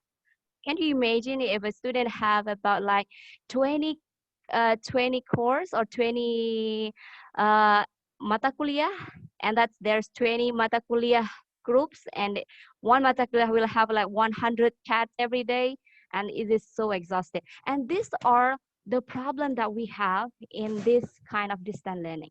And all of us complaining about this problem as obstacle. But today, I don't want to talk about the obstacle we have, because I believe in one verse of the Quran, we say, Inna ma'al usri yusra. In the hardship, there's the ease. Not after the hardship, but in the hardship, there's the ease. So today, I want every of you, because here I know that there's students and also the educators. I want all of us to see the opportunity that distant learning provide for us, which was that I think it's the best time for all of us to develop our learners' autonomy. What is learners' autonomy? It is first found by Halleck in 1981, which is the ability or the willingness of our students to take charge of their own learning.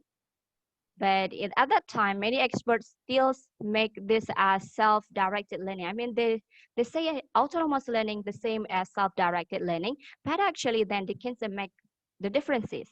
In self-directed learning, the student decide about the decision of their learning, but they don't have the responsibility in implementing it, because the teacher will have the authority in implementing the decision. But then Dickinson said that autonomy is the situation in which the student is totally responsible for their own learning and the decision that concern with their learning and the implementation of that. But in 2019, from Cambridge University, Lewis said, autonomous learning, learning autonomy is actually the same like the learning how to learn. So let's stop for a while. Today, I don't want to teach you about how to learn English because you yourself can learn English a lot. You can go to IAIN, Instagram, maybe a lot how to learn English, how to pronounce English well. But here I want every of us to know about how to learn, learning how to learn. According to Lewis, if someone has the ability to play an active role in their learning, to make decision about their learning and to reflect and evaluate about their learning, then they become learning autonomy. They become someone who are an autonomous learner. But mostly, learning autonomy often mistaken as the learning with no teacher, especially at this time. Sometimes people think that as learning is solitary, and sometimes people say that learning with no instruction, the student learns alone in their room, memorizing the vocabularies, doing the grammar tasks and everything because it is too independent. But actually, that is not what happened. This learning with no teacher has been applicable by applicating by so many teachers for nowadays, because I remember my nephew complaining about so many tasks given by the teacher through WhatsApp without any introduction, without any teaching. Just go Googling to Google, look for by yourself, and then do this task. So that's what happened for nowadays in senior high school, junior high school. But actually, that is not an autonomous learning. Why? Because according to them, what is autonomous learning is characterized by the readiness of our student to take control, to take charge independently by the learning, and in cooperation as a socially responsible person. I mean here, the readiness here is where is the role of us as educator, because we know that especially for elementary students or senior high school students, it's of course they're not able to take charge of their own learning. How could they take charge of their own learning? So we educator need to help them, need to make them ready to take charge. How to do that is the way of fostering our learners' autonomy. How to foster? According to Lewis and Harskew from Cambridge University, if you want to foster your student autonomy, it's better to help them develop the skill in learning how to learn. What is the skill to learn how to learn? It sounds confusing, but actually not. The first practical skill is for participating in the classroom. Help your student to develop their taking notes, the skill to take note, the skill to store the information and also to retrieve the information. Help your student to take control of their own learning and also evaluate their learning and reflect on what they have learned. How to do this? As lecturer or as educator, we sometimes, after we help a student develop their learning autonomy, then we ask ourselves how to measure. Does my student has developed their learning autonomy? How to measure this? So according to Render in 2010, before we start measuring our student learning autonomy, it's better to understand the nature of learning autonomy, which is not an ending product. It is a path. I like a path which is need to be goes by our student, and it can be fostered. I mean, just like the path, if you want to be a righteous person in Islam, you need to do salah, you need to do zakah, you need to go hajj. That's all of the activities you do is the path to be a righteous person. So learning autonomy is in order to be autonomous learner, you need to go to this path to become a lifelong learner. So learning autonomy is not a product. So we have to make sure, understand it as a path. So how to measure it? According to Reinders, there are 8 stages where our student can go through this path. First is identifying the needs and setting the goals. Second is planning learning and selecting resource. And 5 is selecting learning strategies. Okay, Aline just now has talked us about how to differentiate the learning strategies, right? Which is visual, auditory, and something like that. But actually, most of us in our school, back to my research, I have researched about this in 2013. These all 8 paths will be controlled by the teacher. Our students just sit in the class, and knowing that, especially for elementary students and high school, senior high school, junior high school, there are the curriculum that provide by the government, which is this teacher need to chase the material, need to chase what to be taught without some time post to know what is our learners need to learn. Do they know what they need to learn? Do they know the goals of learning? Do they know how to plan the learning, how to select the resource? Alan does not have told us about so many learning strategies. So you guys who listening to me today as a student, you guys have the ability to do this all by yourself, especially in this pandemic era where you can learn by yourself. So you have to develop yourself, even though your student or your lecturer doesn't teach you about this. Maybe for some of you who come in my class, in the beginning of the class, I always ask you that, what do you like to learn in this class? What do you think you want to learn, especially if I'm teaching basic English to Islamic student or to another student which is not English student. But sometimes I found that my student feel like this lecture doesn't know what to teach. That's why they're asking us about what to learn. Actually, I know what I want to teach you, but I just want to make you personal. So when you say that I want to learn speaking English, I want to learn how to introduce myself. So when I teach you about introducing yourself, you take it personal because that is what you want to learn. And then it's about practice and monitoring your progress. And the last is about assessing and revising. According to my research, between these 8 stages, the 6, 7, and 8 is the hardest one. Maybe our student can know about the learning strategies, can plan and can select the resources, but when practicing, especially in writing, when they practice, they are able to practice writing, but in monitoring the progress, when they monitor the writing, when they want to evaluate their writing, they become stuck. Why? Because what they have written, they think that's the right one, and they didn't understand how to revise their own writing. And it's hard for us as teacher. For example, we have 30 students in a class and they provide 30 writing, and it takes a long time for all of us to give them feedback and to give them direct feedback about their writing. But today I found one thing that interesting, which is not that applicable ideas that I got from Cambridge University. Everyone can go through this. Sorry, everyone can go through these websites, Write and Improve. It is provided by Cambridge English. In this website, you can come and practice your writing. And after that, your writing will be great by this website, and they will give you feedback. They will give you change, and after you change, you can keep improve. I mean, the first draft have been changed by the website, and then you post the second draft, and then they will give you feedback again, and then you go until your writing you think that is better.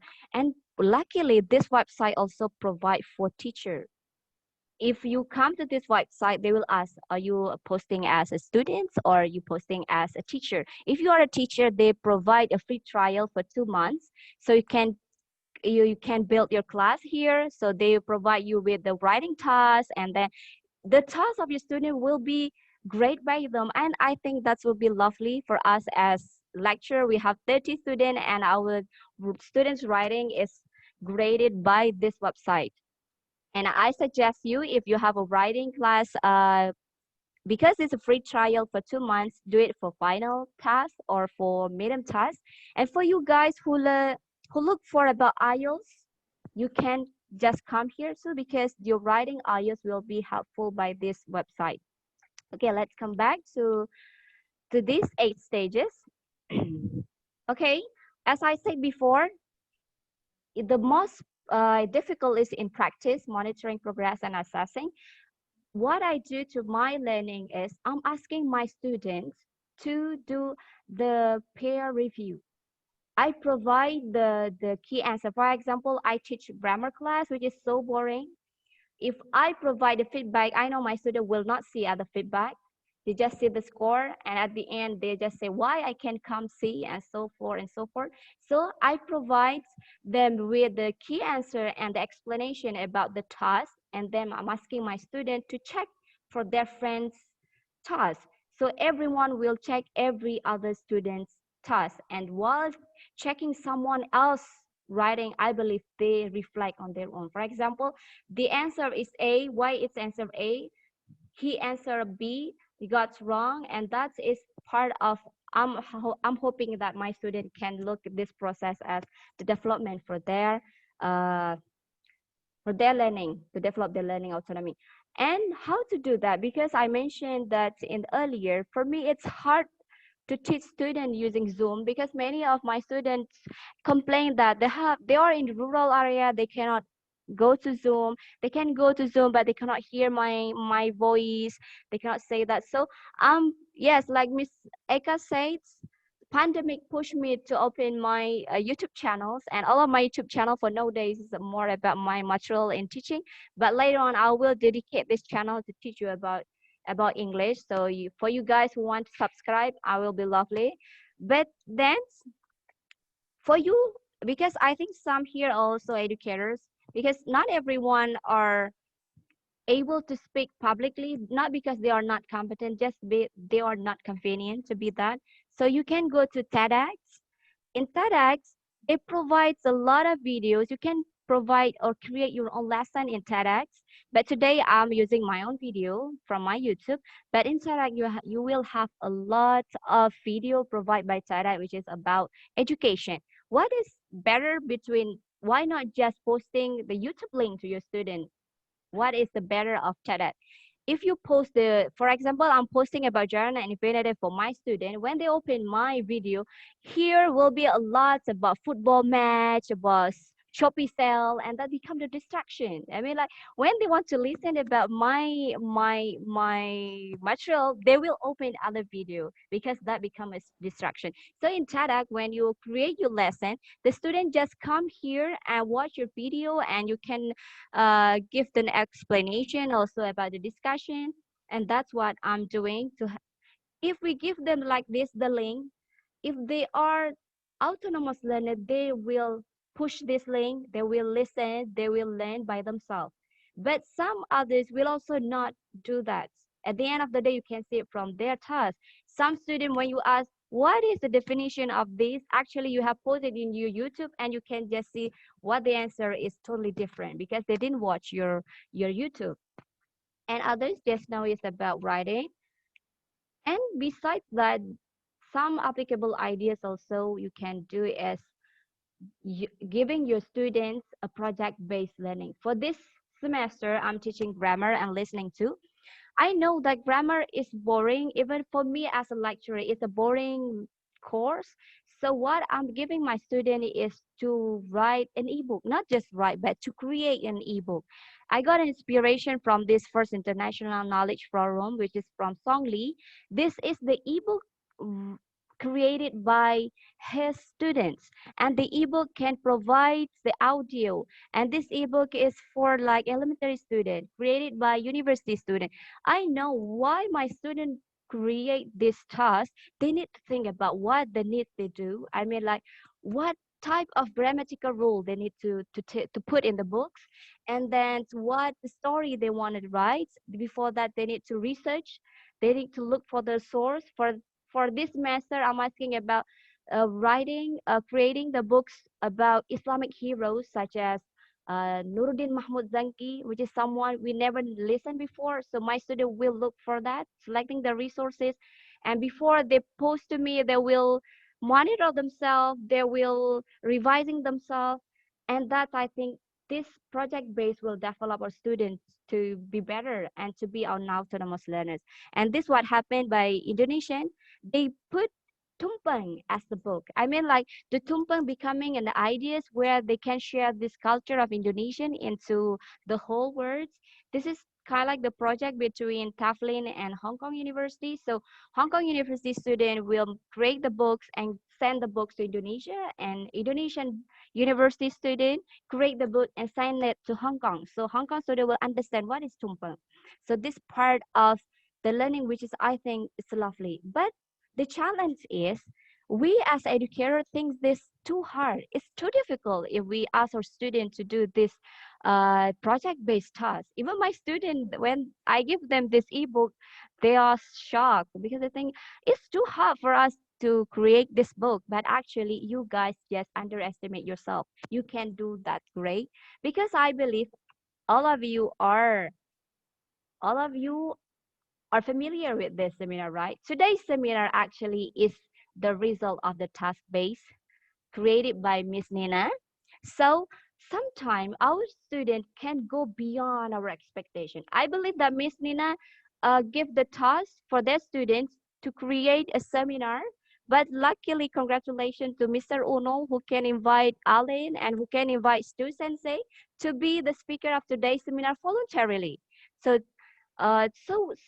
we as educators, sometimes we underestimate our student capacity, and even the student, they underestimate their own capacity. So why I want to show you this. So me as the lecturer, I'm so proud that all of this seminar is organized by our beloved student. That's why I cannot say no when they ask, can you replace Mr. Muslim?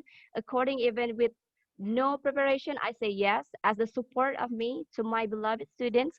So according to Bex again, this is based on the survey that I give to the participant as the student, which the question is that, do you ever feel burdened by the authority of the teacher in your class during your learning process? Everyone say always for 21%, ever 33%, sometime, never is 22%. So we can say that all of our students still feel burdened by our authority because we didn't help them to take control for their learning. So here is kind of like a homework for all of us as educators to help a student go through 8 stages autonomous learning. And for you guys who are listening as the students, it's time for you to take control of your own learning. So when the student or when a teacher teach you something that you think you don't need it, you can interfere. I mean, you can give your suggestion, but also politely. So I think just this from me. Thank you so much. I give time back to the moderator.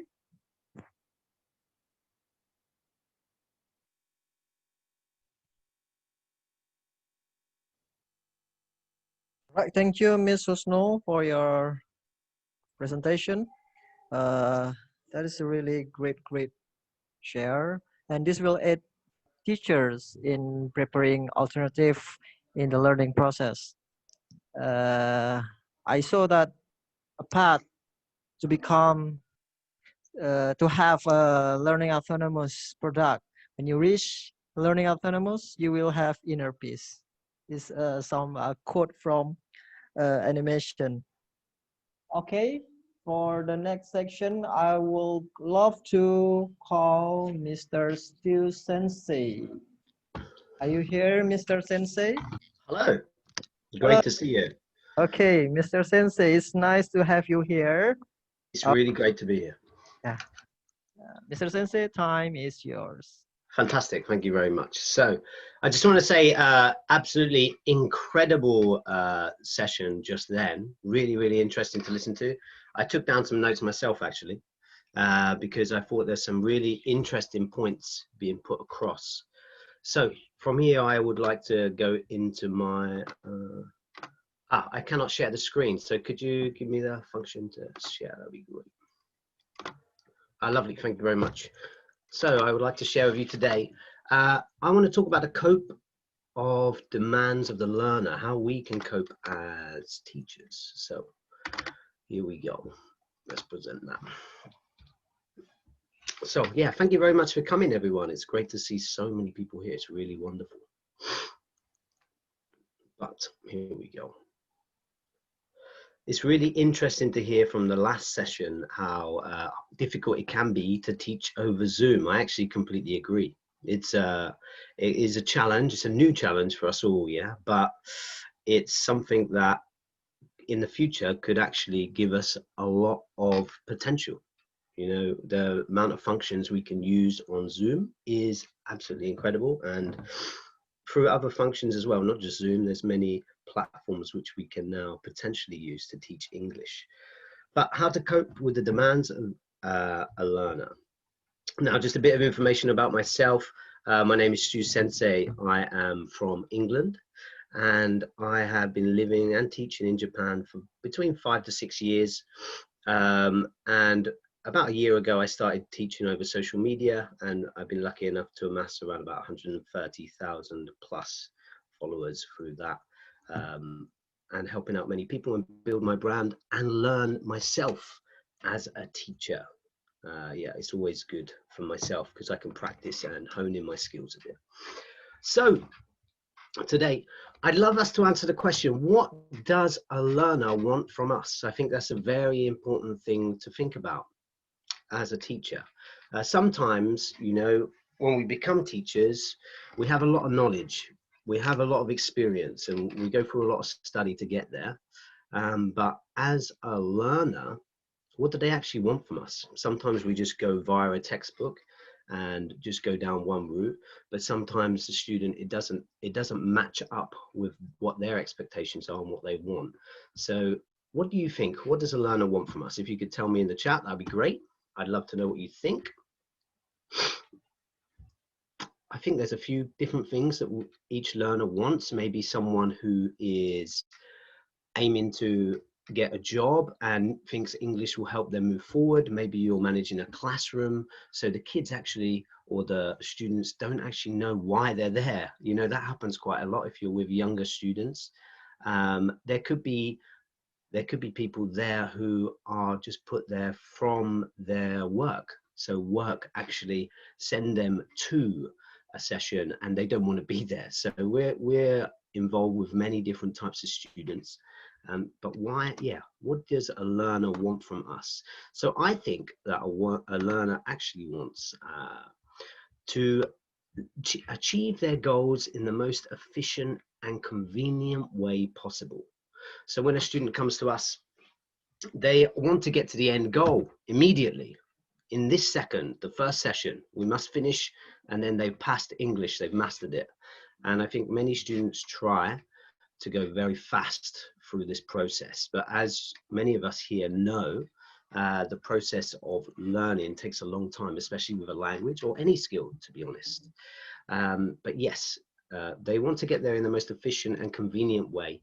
And I'd actually add onto that enjoyable way, because I think many students find that they improve faster when they enjoy the topic that they're talking about, or if it's connected to English. English is obviously a little tough because of grammar rules we're trying to teach, but we can bring it in connected to things that they like or things that are current. And I think that enjoyment helps build those skills faster. But yeah, they're looking for the most efficient and convenient way possible. Now, obviously, there's traditionally 4 different styles, learning styles, and we need to think about these if we're teachers who want to help students be as efficient, to learn as efficiently as possible. So we want to help them by working out what is their style of learning. Maybe they are a visual learner, an auditory learner, so via listening, or a kinesthetic learner, or so by doing, or maybe they prefer to learn via reading and writing. And as teachers, and as we grew up, we probably have experienced the last form throughout most of our childhood, where basically we practice via reading and writing, you know, or the teacher just speaking to us and us not actually doing much. We're just learning via textbook. So there's many different styles out there, and it's just working out which learning style is the best for the students that you have in front of you. I think it's a very important thing to think about. Now, the problem comes when you have more than 1, 2, 3 students. When you have a class of 30, you're trying to manage all of these different ways that students learn, and it can be tough. But there are little methods that we actually already do that we kind of lose along the way somewhere. Even from the most simplest form of teaching a child basic vocabulary, many places use flashcard form where the child can see it, then they repeat after the teacher, and then maybe the teacher writes the word on the board, so they get to see, they get to really use all parts So regardless if the teacher doesn't know that child's learning style, in a bigger group especially, they're actually hitting all key points and giving an opportunity for the student to receive the information. Now, how do you prefer to learn? Which is your preferred method? I'd love to know. Put it in the chat if you wouldn't mind. What's your preferred method for learning? Do you prefer to listen to someone telling you the information? Do you prefer to write it down yourself, reading, or do you prefer to do? Which is your preferred method? I'd love to know. So for me, I would say personally, I'm not a big fan of reading books. I did it a lot as a kid, you know, in school, and it wasn't my cup of tea, but I'm definitely a doer. I prefer to do things.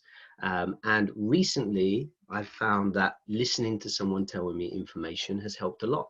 So actually now my style is really shifted. In the past, it was one thing, but as I've matured, as I've changed, as I've got older, and as I am learning a new language like Japanese, which is what I'm doing at the minute, I found that my style has changed. It's not so much just do, but also other methods. I do also interact with watching or listening, or let me go back on stage, sorry. I do watching or listening or doing, and I also write as well. So I think we can have our main method, our main style that we prefer to learn, but I think all the others can be used as well and utilized. And I kind of feel that learning English is kind of like an RPG game, a role-playing game. So we have stats on an RPG game like strength, speed, stamina, magic, attack. If you know anything about gaming, you would know what I'm talking about here. So I think that learning is exactly the same. I think that actually these stats that we have, it's not just one style, the way that we learn. I actually think it's the same. I think that, for example, you could be very strong as a doer, you could be very strong as a listener, but weaker at something else. And I think that actually also our skill base is based around that as well. So for example, if you are someone who did basically reading, writing and listening whilst you're growing up, learning English, but didn't practice speaking so much, you probably look something like this. You're 97% good at reading, 69% good at writing, but maybe 7% good at speaking, you know? So because we don't use our mouth, we don't get the chance to improve, and our abilities, yeah, we just focus in one area, you know? So I think we need to think about this process when we're teaching other students. Taken from our own experiences is very important, I think. Now, there's obviously many different types of resources you can use. You can use textbooks, apps, computer software, reading material, videos like YouTube, or audio files like podcasts. And most importantly, people. I think people are a good source of, a good resource you can use for learning a language or learning any skill throughout life. And there's many, the great thing is we can use all of these different opportunities, all these different resources to help us train each style of learning. So you may be a doer, you may be a reader, you may be very good at reading, but to get you can now access many versions, many different resources to actually help you train the other methods as well. And like I said, I think you can intake information through your preferred method, especially when it's completely new information. You want to attain that information as easily as possible. So if you are a listener, perhaps you're listening to someone say it to you, but then to reinforce that, I think we should back it up. I think we should try and help our students back up by introducing some reading or writing within their homework that is associated with the same material. So that means they're working a different part of their brain. They're working a different mechanism to help them retain it, to make it more long-term. Now, obviously, just one piece of homework, it sometimes isn't enough. We have to go over and over. But I think like that's one way that will help us build it into our long-term memory for sure. But yeah, there's obviously lots more resources than just these 6. But the most important thing is that no one way is correct. So every person is an individual. You know, everybody learns in a different way. So whether you've got a class of 30, it's difficult. It's definitely difficult to try and get to every person. You know, it's a really tough task. But I think if you really like, once you get to know the students you have, the time limit actually, the time actually takes it's a lot faster, isn't it? Once you get to know your students, you can see, oh, that person isn't understanding this, so I can come to them with a different form of information later on, or I can touch on someone to do that in a different way as well. Or once you've mastered the technique that works for most people in your classroom, you can add an extra portion on top. So for example, a definition of this, I'm just thinking of the simplest things, but a definition, for example, if you have a phrase like what does but mean, and then you get them to then say the definition after you've said the definition, and then you write it on the board, they get to receive all types of information at the same time, rather than just doing it in one method, which I think fails a few students in the classroom. Okay, so as a teacher, what can we do to adjust ourselves to get the most out of every student? A very important thing, I think, is to have empathy and patience. You know, not everyone learns in the same way. Not everyone is as fast at picking up things as quickly as they can. And I think it can become frustrating for us, especially if we have goals we have to hit, but it can become very frustrating if we feel like we cannot reach that student. But most of the time, it's just the information hasn't got to the student in the correct way. It's just a bit, their method, it just blocks. As soon as they see something, you know, if you're in a school environment, many children will have, or many high school students will have been through this process many times already. So they know what they like and they don't like, you know, and if they get the same thing each time from each teacher, then they're eventually going to build a barrier if it's not working. So I think that we can provide different methods, different ways to each student, and try different things. There's no reason why changing what you do. So like the next point is to be adaptable, amazingly important. If something isn't working, it doesn't reflect badly on you. It just means that day it's not worked. You know, there's plenty of times when I've had one-on-one students who they're having a bad day. They lost their job. You know, their partners they're breaking up with their partner. Someone shouted at them on the train. I don't know, something, but they just don't receive the information in the usual way. Even the consistent pattern doesn't work. But as long as the most important thing in those situations is to realize it's not always the teacher's fault in that process. And the best thing you can do is to think, in this moment, I want to give that person the information. I want to give them the opportunity to learn something, or I want to give them the opportunity to speak, to be comfortable within an English environment. What isn't important is actually my plan that I spent 4 hours on. What's important is getting them to do something, because, you know, on a bad day, people don't want to interact, and we have to try and get the most out of them. So being adaptable is a massively important factor as a teacher. And then being humble. Sometimes we don't know the answer. You know, it's me too. And because English has a ridiculous amount of words, which I'm going to get onto in a minute, and different dialects, different just regional differences, and different things that you wouldn't even expect, different sounds from people in different locations. So there's always going to be something that doesn't seem to click even with you as a teacher. So showing that you're not sure, you're unsure, is not a weakness. I think being clear with the student is actually a strength. If we're not very clear with the student, if we say, oh yeah, sure, or if we say the classic answer of, oh, it is because it is, if we just do that because we do it, it's not, I don't think students take that anymore. You know, we have to give information where we can, and if you don't know, I don't think that's necessarily a terrible thing. I think that we can learn something new as teachers as well, and we can also build on our skills. So I think it's very, very useful to be humble and realize that it doesn't matter too much.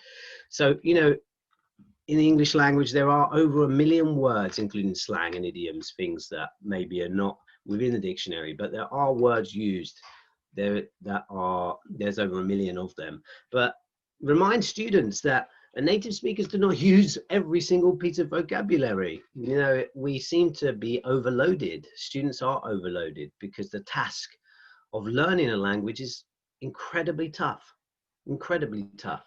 And then they see there's a million words that they don't know, or they have a really good week. They understand everything in a conversation. Then they hit one person that says a word that they didn't understand. Then they think they are the worst at English, you know, but it isn't.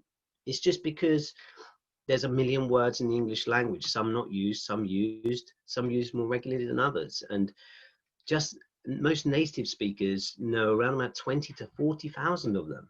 That's a really small percentage. And then on average, only 5,000 of them are used on average within someone's vocabulary, because when we speak, we tend to repeat ourselves. It's only the written form where we don't repeat ourselves. When we speak, we repeat ourselves a lot. My favorite word is lush. Lush means great or good, and I use it all the time, and sometimes twice or three times in a matter of 30 seconds. But it's because when we speak to someone, we don't remember the conversation. You know, we don't remember every moment. If your mum says, oh, did you meet with Jack today? And you say, yeah, I met with Jack. Jack said hello, and then I said hello, and then he said how. We don't have that conversation with anyone else. We break it down, and we just say the main points. We say, oh, I had a chat with Jack. We're going to play soccer tomorrow. That's it. Nothing else is remembered from the conversation. So when we talk, we often repeat a lot, and we should remind that to students. So I think rather than students being able to use every piece of vocabulary they hear, it's more important that they have a strong enough base of even basic words so that they can reply to as much as possible.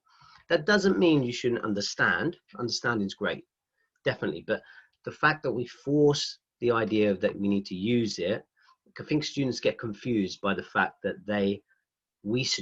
many teachers suggest that you need to use it to be able to remember it. That's not 100% true.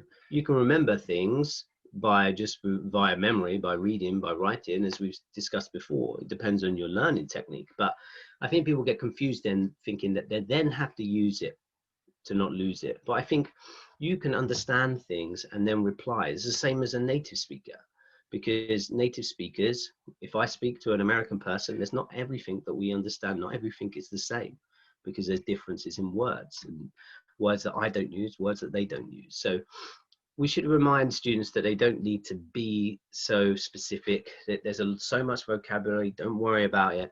Just concentrate, get your base, be able to answer as much as you can, and what you want to get to is to be efficient in a conversation, more so than sounding amazingly impressive. It's being efficient in conversation is what you're remembered for, really.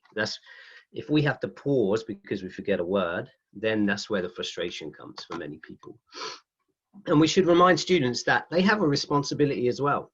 If they are paying for a service, that doesn't guarantee they will pass.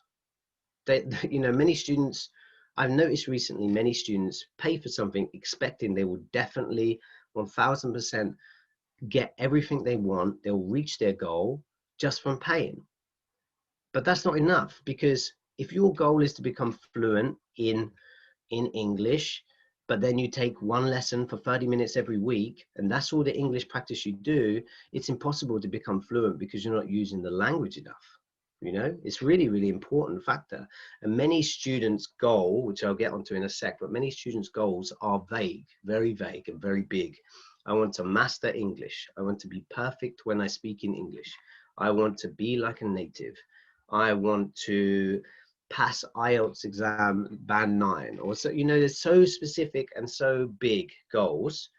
They're great, but we also, if we don't set any shorter or medium-term goals, we can feel overrun. And as teachers, we need to remind the student that it's not, we want to get to your end goal, great, but we need to build towards it. We can't just, it doesn't happen in a day, not 3 months, not 2 weeks, as some places do say, but it comes over time, and we can get there. But let's set some shorter goals so you get some wins, because if you don't set those shorter goals, you can feel lost by not hitting any wins whatsoever.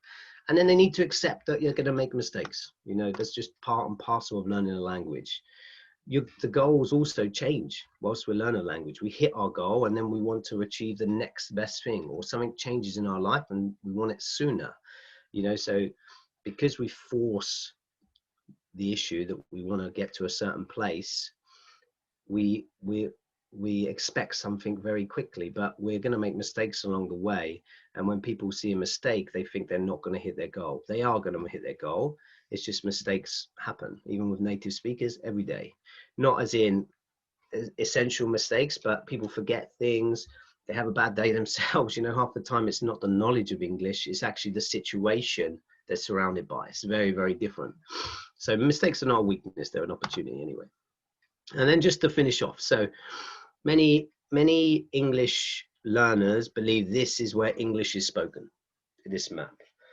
Just America, Canada, the UK and Ireland and Australia. But in fact, English is actually spoken here in all of these places. And whilst learning an American accent, British accent, just concentrating on one is a fine idea.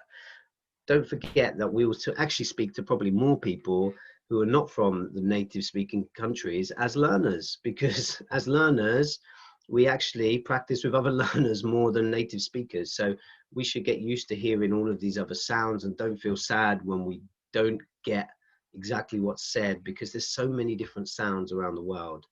And we should remind students of that. Don't be disappointed. Recently, I've had a lot of students who listen to me and they sound very confused. They feel very confused because they've only trained with an American speaker for their life. That's fine, but just don't feel bad. It's just a different sound. That's all. It's not necessarily your English. You just have to get used to that sound sometimes, you know. And then obviously in the world, there's over 360 million native English speakers, but actually over 2 billion speakers of English. So there's way more non-native speakers of English in the world. So the chance of a learner speaking to someone is greater that it's a non-native speaker. A fifth, less than a fifth speakers are from native English speaking countries. And then 94 different countries speak English as a first or second language. So there's plenty of places where they can use it. And English is a great opportunity for each one of those people. And to finish off with, just remember that whatever you're doing, whether you're a student, whether you're still learning, I'm still learning. So whether you're a student or whether you're a teacher, whoever you're teaching can always get to their destination, even if they change their route. So even if you have your one method in front of you for the way you want to teach, you can still change your method and they can still get to their destination. There's no one way that works. We can adjust what we do to get to where we want to be. And that's it. So thank you very much for your time. I really appreciate you allowing me to come along, and I hope it was useful for you. And that one. Okay. All right, thank you, Mr. Sensei, for No your worries. incredible share. Now let's open the question and answer section. Let's do it. Questions are welcome. You can ask it interactively, or you can write it in the chat section. Anyone?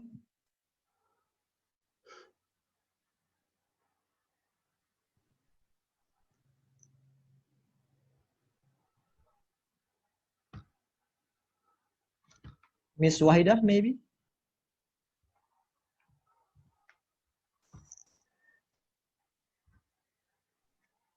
Or let me comment from for Mr. Sensei. Using RPG is a great thing to have. I have this by myself during my junior high school. I was playing Harvest Moon back to net. Sure. Yeah, I learned it and I've experienced the improvement. So that's a great thing to have if we apply it in nowadays students. Unfortunately, most I've seen it recently. Most popular games, especially smartphone games, has multi-language, which makes that is quite a bit ineffective. Oh yeah, definitely. Yeah, it's interesting for sure. I'm disappointed I could only come for the last two sessions, so my session and the one before, because the last one was good. So I wish I had the opportunity to listen to the previous two. The last session was really good, very interesting. I think what you're doing by including things that are related to their people's what they do in everyday life associated with English is a great idea. Like you mentioned about making stories about Islamic heroes, that's really wonderful. I think that's a great, yeah.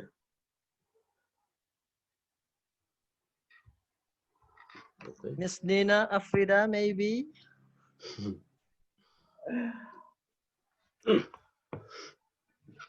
Okay, let me ask to Miss Husno. Okay, wait. A question from Ginaldi Anhar. I would like to ask the question, the opinion. What we need to do of naughty children, naughty student, right? Okay. Oh, yeah. Mr. So it really depends. Like I'm definitely like I've been through a couple of different environments. Like my classes range from the age of 0 to my oldest student is 68. So I work with many different styles of students, and I think that for naughty children is a tough one because it depends what you define as naughty. Like we have to teach life skills, you know, and some students do not get life skills at home. This is like one thing I've noticed, that parents are super busy and they don't get the opportunity to teach the essential skills like interacting with students. Like another thing is that many students who go into a classroom haven't dealt with any social situation before as well. So it depends on the age, obviously. If you're talking about young students, we just have to try and grab their attention. And I do not think it's a bad idea to change your routine as every month or something. Change the style you use. Having the opportunity for them to experience something new for younger kids is amazingly useful. It's really great to grab their attention. As for older students, it's really difficult because in school it's like peer pressure, and you know they're trying to build with their friends, etc. They're trying to build relationships, and I think that as long as it's not, they don't understand what's happening, maybe it could be like a learning thing where they're not, the way we're teaching is not the correct way, and that's why they're not paying attention. That's definitely possible, 1000%.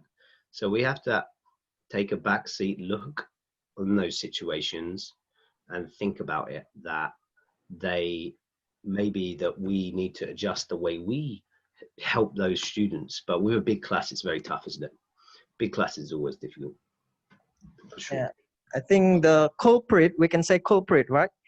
Culprit in the class. Yeah, sure. Culprit. We can give them a responsible for taking care of other students. I believe they will tend to improve their attitude and so on. Yeah.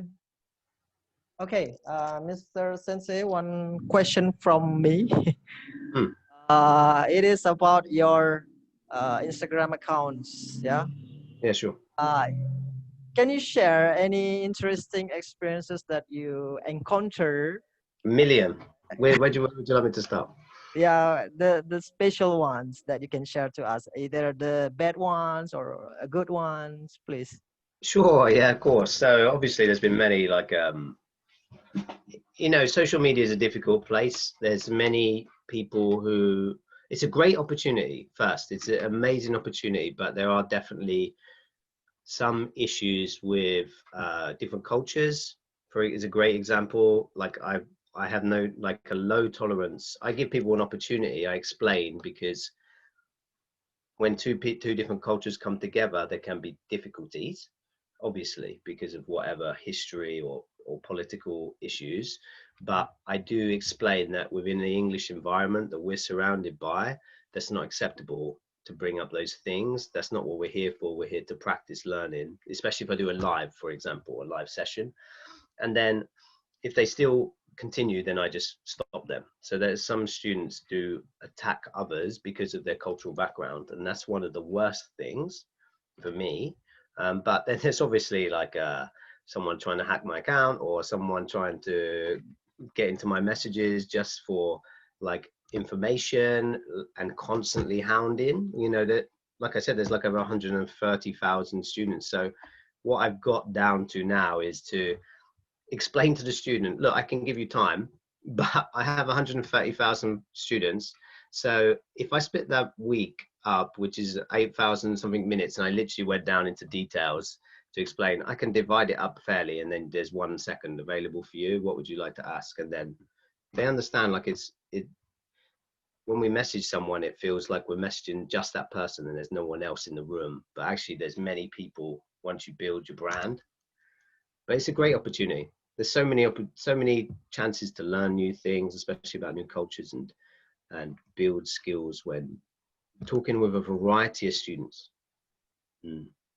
Okay, thank you, Mr. Sensei, for sharing your experience in handling or teaching English through social media. No worries. Right.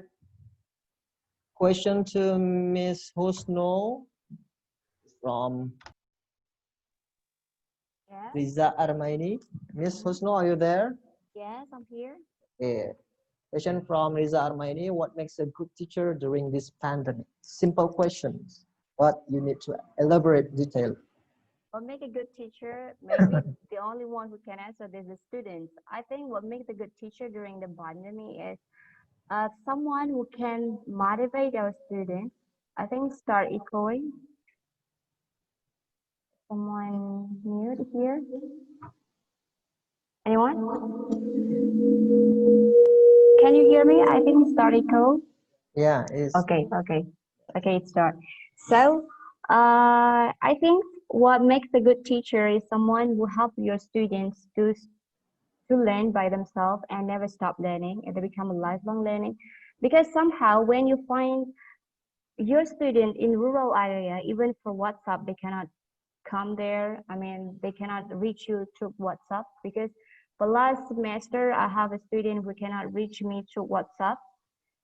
She cannot come, I mean, like submitting her task, but at that time, I think that my student is abandoned my task, but actually she just cannot reach me. But what I found that next semester, she texted me again and asking about last semester I teach students about proposal writing. I mean, how to write your thesis. So they come to me to WhatsApp again and asking about, can I have a consultation to write my thesis, because last semester I cannot post mine. I mean, like, because last semester I provide them with a private consultation for final task. They have to write the proposal. So they go to me next semester, even actually what she has done doesn't affect her grade anymore because the class is passed. But I think that at that time she really wants to learn how to write the proposal, not only about chasing my grade for my class.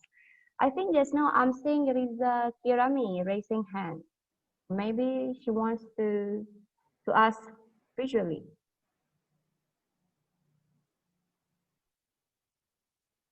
Anyone, Riza Kirami?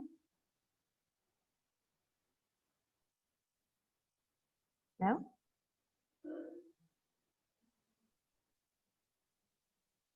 Okay.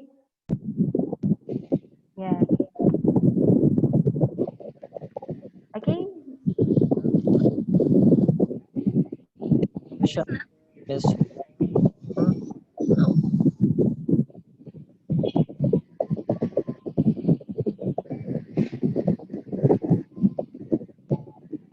Yes, Riza, you want to ask something to Sri Sensei or to me?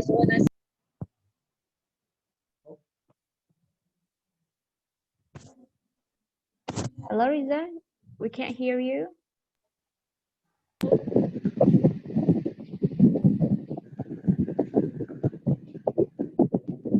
You want to ask something? Oh. Oh, no. Okay. All right, please, anyone, any questions to the speakers? I think Sumarni. Yes. For lifelong learning, how to establish well the understanding to assess themselves for the one who have a poor learning strategies. I think Sumarni's question is about how we help a student assess their own learning when they are having poor learning strategies. Actually, talking about developing our learners' autonomy is about developing ourselves too as a teacher, as an educator. I think everyone remember about scaffolding approach. When you build the house with second floor, before the second floor is standing by itself, you need the wood to scaffold the second floor. So our support to our students to help them ready taking control of their learning, we need to support them at first like scaffolding approach. I mean, first we give the bigger support and then we take the support little by little until at the end they can be a really full autonomous learner. So about the student with poor learning strategies, I believe every student has their own learning strategies as Alan have explained, but they just didn't understand. They just didn't know which one is best for me. And they didn't know, understand how many strategies actually available in this world. So as teacher, as educator, we need to help them understand. Actually, there are a lot of available strategies you can use. So which one is best for you? So besides teaching them the material, it's better to help them learn how to learn, to help them grow into a lifelong learning. Maybe after they graduate from, it's not a 1 month or even it's not a 1 year process. Maybe someone will realize that they are becoming autonomous learner when they graduate from university. At that time, maybe they just go to students' Instagram and checking everything to learn by themselves. But before that, maybe he is the one who called naughty, who is considered naughty by the teacher because like, yes, being an autonomous learner, being a lifelong learner, it's a lifelong process. So here, what I suggest for us as educators is to be a bit wholehearted. I mean, to be ikhlas in Indonesian, we say ikhlas to help our students take control for their learning. Because I think Indonesia, which is a bit Asian culture, for some teacher, for some educator, feel they lost their dignity when the student take control of their learning, when the student become like their friends, or when the student become even well educated from them. Maybe some teacher will feel their dignity is lost. But actually, today in millennial era, especially for like Jasno Davi say from Gunadarma University, our students are best in technology. For me, as a lecturer, also a mom, so my time is really limited to understand how to apply even Zoom. I feel a bit like I cannot apply all of that, but our students have a lot of time. They're young age, young energy, they have a lot of capacity and curiosity about technology. What we should do with our students nowadays, make them into a partner. So for project based, for anything that we plan, we take them as a partner. They are not only someone who receives the knowledge from us, but we also sometimes learn something from them. So we do it in, how to say, yeah, we do it together. Like today's seminar, it's the result of everyone doing together as a lecturer and also as a student in IAIN Langsa. And congratulations to English Department of IAIN Langsa. Right, thanks to Ms. Husno for your great response to the question from the respondents or Can I participants. tag something onto that? Can I tag something onto that quickly? I think that some students, the more you force them to do something, they're not going to pay attention. They're just going to not be interested. So Yeah. I think that we need to understand that there's a limit for everyone. And when, like, we throw the term lifelong learning around because we understand the potential of it. Kids do not understand why they are learning the language. They don't know why they're doing it. They're just here. You know, they just go to school to practice, to study, regardless of age, you know, until they become an adult, and then we pay for a service and we're like, oh, okay, I want to get my money's worth because I have this goal. So kids don't get any of that.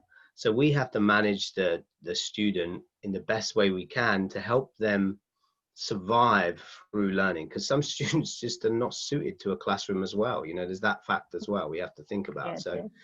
not everyone is that kind of person. And then in terms of handling a child who causes a problem, what I found most success with, I had a problem at the start when I first started teaching where I couldn't work out what to do. So I changed my method each day. It was the worst thing. Never change your method. It's like that.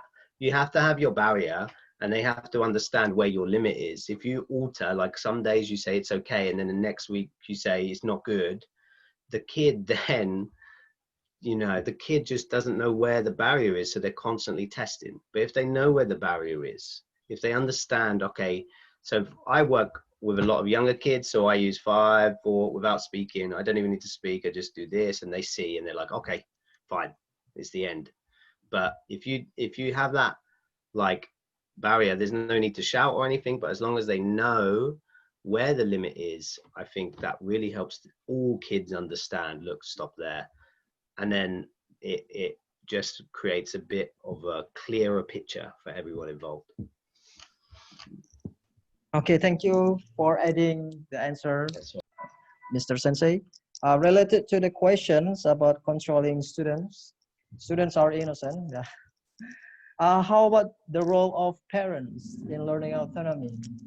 That will become a dilemma here because teachers, additional teachers at home is the parents. Yeah. What are the role of parents in this situation? Okay, about developing learners' autonomy, I think besides what like Stu say, we have to differentiate the level of a student. What I say just now, maybe it's better for university student who already knows about how to select the learning resource, already know what is the learning strategies, and also like scaffolding approach. If you're having elementary school students, if you're having kindergarten students, of course, someone that you have to approach more is their parents. Someone that you teach 8 stages is their parents, not them. Because like can you imagine someone in elementary school or kindergarten school say, you have to take control of your own learning. They even didn't know what learning is, right? So this way is, because I imagine this because I have a son which is in kindergarten. I mean the teacher who are discussing with us what our son needs to learn, how to learn. So engaging this the parents especially is for lower level of learners, especially in kindergarten, elementary school. But when they become a teenager, somehow students hate their parents a lot. When they are a teenager, which is every parent say it's a dangerous age. Every parent start how to say, the relationship between many parents, according to my research, with teenagers is they mostly cannot become friends. So at this time, maybe the parents' role could be taken more by their friends. So maybe for you guys who are teaching educator in like junior high school or senior high school, understand their friendship, understand their gang. Maybe in Indonesia we call it, every junior high school they have a gang, like a friend of 5%, a friend of 7% in the classroom. So understanding the approach based on this gang, because some group of the gang are a bookstore, a bookworm who love books, and they are a visual kind of students. And actually, like Alan said, we need to stop before we teach. Before we teach what we want to teach our students, we need to stop a bit to understand each of them.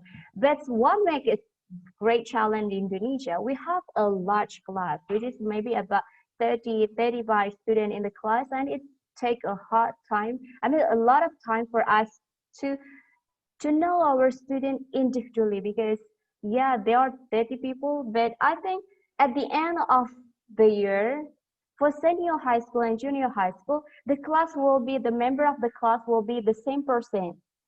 So maybe in the first class, the first grade, the student didn't understand their student individually. Maybe the next class, second grade, if the teacher teach the same class, they will get understand. But what challenging in university level, every semester maybe we find different classes of different group of students, which is maybe for last semester I teach A to that student, but next semester I'm teaching another student, which is I need to go through zero again in understanding them. So But nowadays, having social media somehow it is us a bit. So before you teach, for me, especially in my case, I like giving a quiz to their Instagram. I mean, I'm asking my students, please post your quiz to Instagram as well as your picture.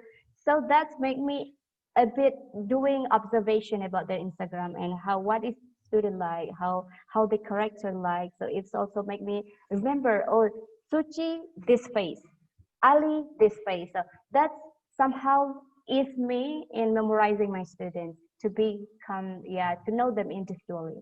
Maybe just that. Okay, that is from the internal and external of students and the parents. I believe the support from the authority, in this case the Department of the Minister of Education, will be more essential to put like the specific tasks for the parents in the home. Yes. The parents know how to do that, how to do this, and they become a standard for every parents in Indonesia and other countries. I think so. That's become a challenge for parents who are working like us. We have a lot of tasks from university, and we have a lot of tasks from our student school, which is need to be handled by us too. But that, yes, becoming a parent in this pandemic, like we have to evaluate our student learning. At the same time, we evaluate our own daughter or son's learning. But that's great. Thank you, Mr. Kabarullah. Yes, you're welcome, Mr. Snow. There are questions coming, but unfortunately, due to the time, so I had to finish this question and answer section.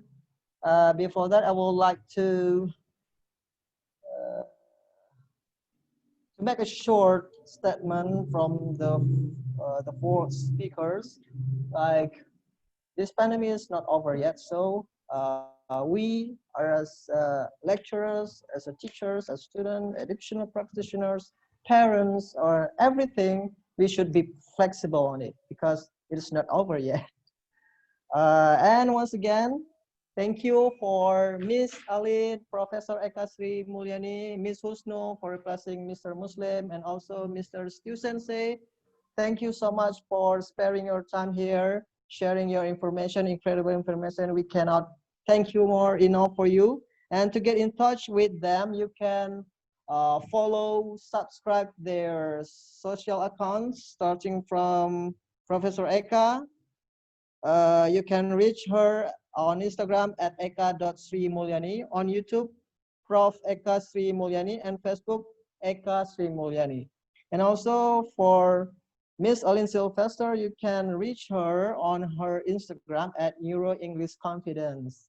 And to Miss Husno, you can reach her on YouTube, Facebook, and Instagram under the name of Husnul Khatimah Adnan. And the last but not least, Mr.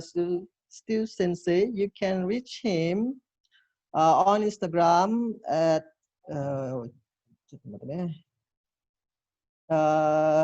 not Instagram, YouTube, Instagram, Twitter, Facebook, and TikTok. All of those under the name of Stu Sensei English. Please subscribe them to get more information, to get more knowledge about teaching English online. I think that's all. Thank you very much. Sorry for my errors or mistake during this webinar. Thank you very much. Assalamualaikum warahmatullahi wabarakatuh. I leave it to Mr. Usnu. Well, thank you very much for the moderator. This is my turn back. Yes. First, yes, I think this is the end of this session, but never. This is the chance for me to thankful to all the participants, to especially for the moderator. No, especially also to the whole speakers. What I've invited, as I myself invited you all to be here for this great session. I'd like to I think I can't thank you enough for this all.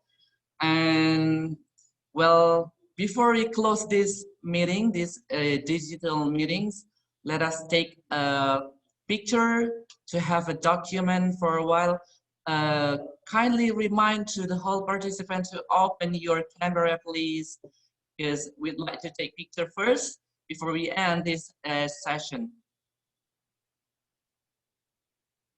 All right, kindly remind to the whole participants, please open your camera.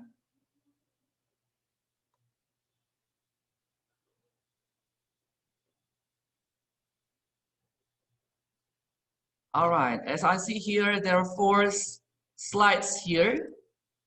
So we're going to take picture for a while. Let me count up to 3, and then we are going to take picture and give your best smile here. Everyone give your best smile and keep stay there and open your camera. Yes. All right, I'm looking for this. Yes, everyone opening the camera. All right, let's start. 1, 2, 3. All right, one more. Okay, please open your camera. Everyone kindly remind you to open the camera. The next slide. 1, 2, 3. All right, keep your best smile there. We have also the third slide here. 1, 2, 3. And the last slide. Okay. Give your best smile, everyone. This is a good chance for us to take picture together around the world. Thank you. Okay, 1, 2, 3.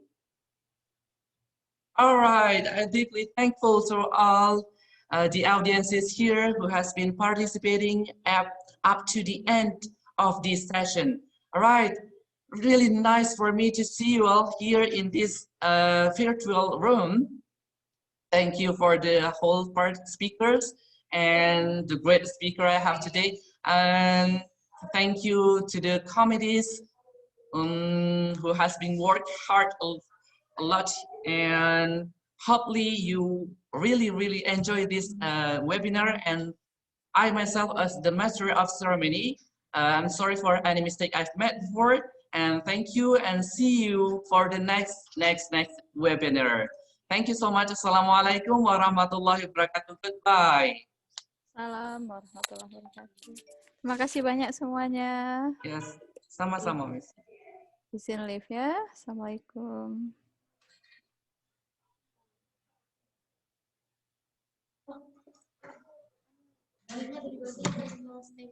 Linknya?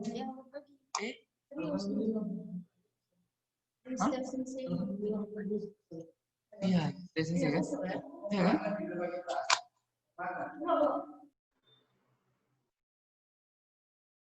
Bu Nina.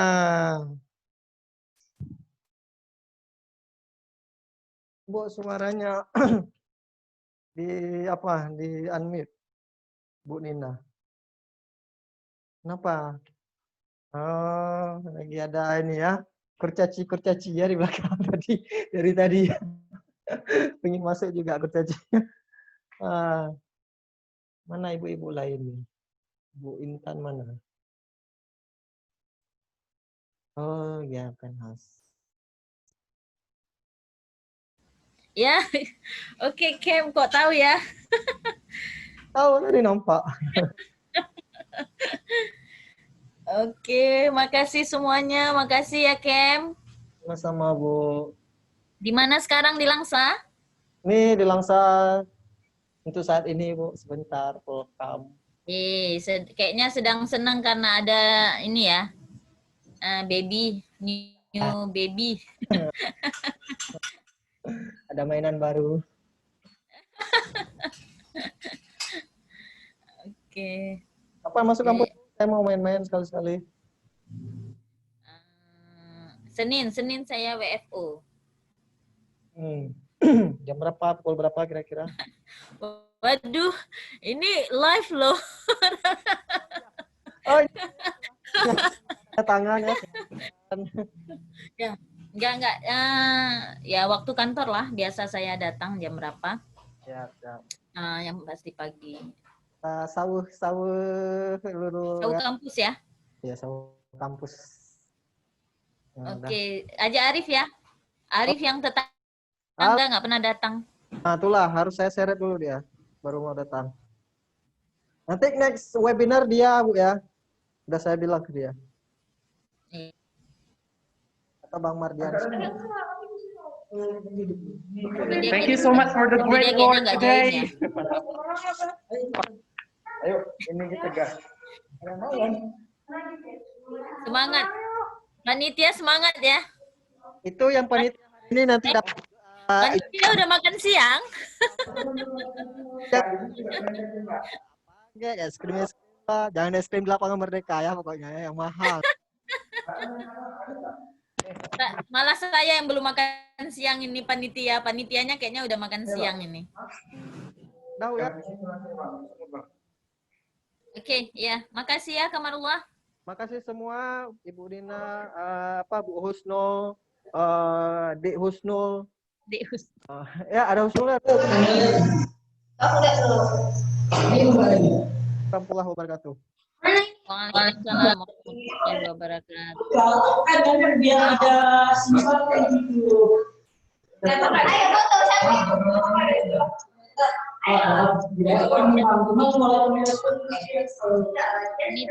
Panitia masih ribut itu panitia.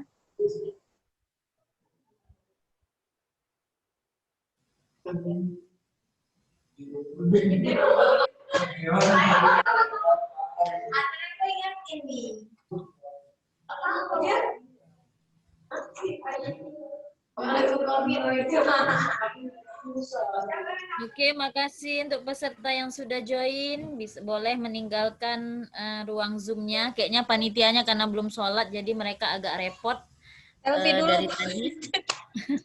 Dan mereka selfie dulu.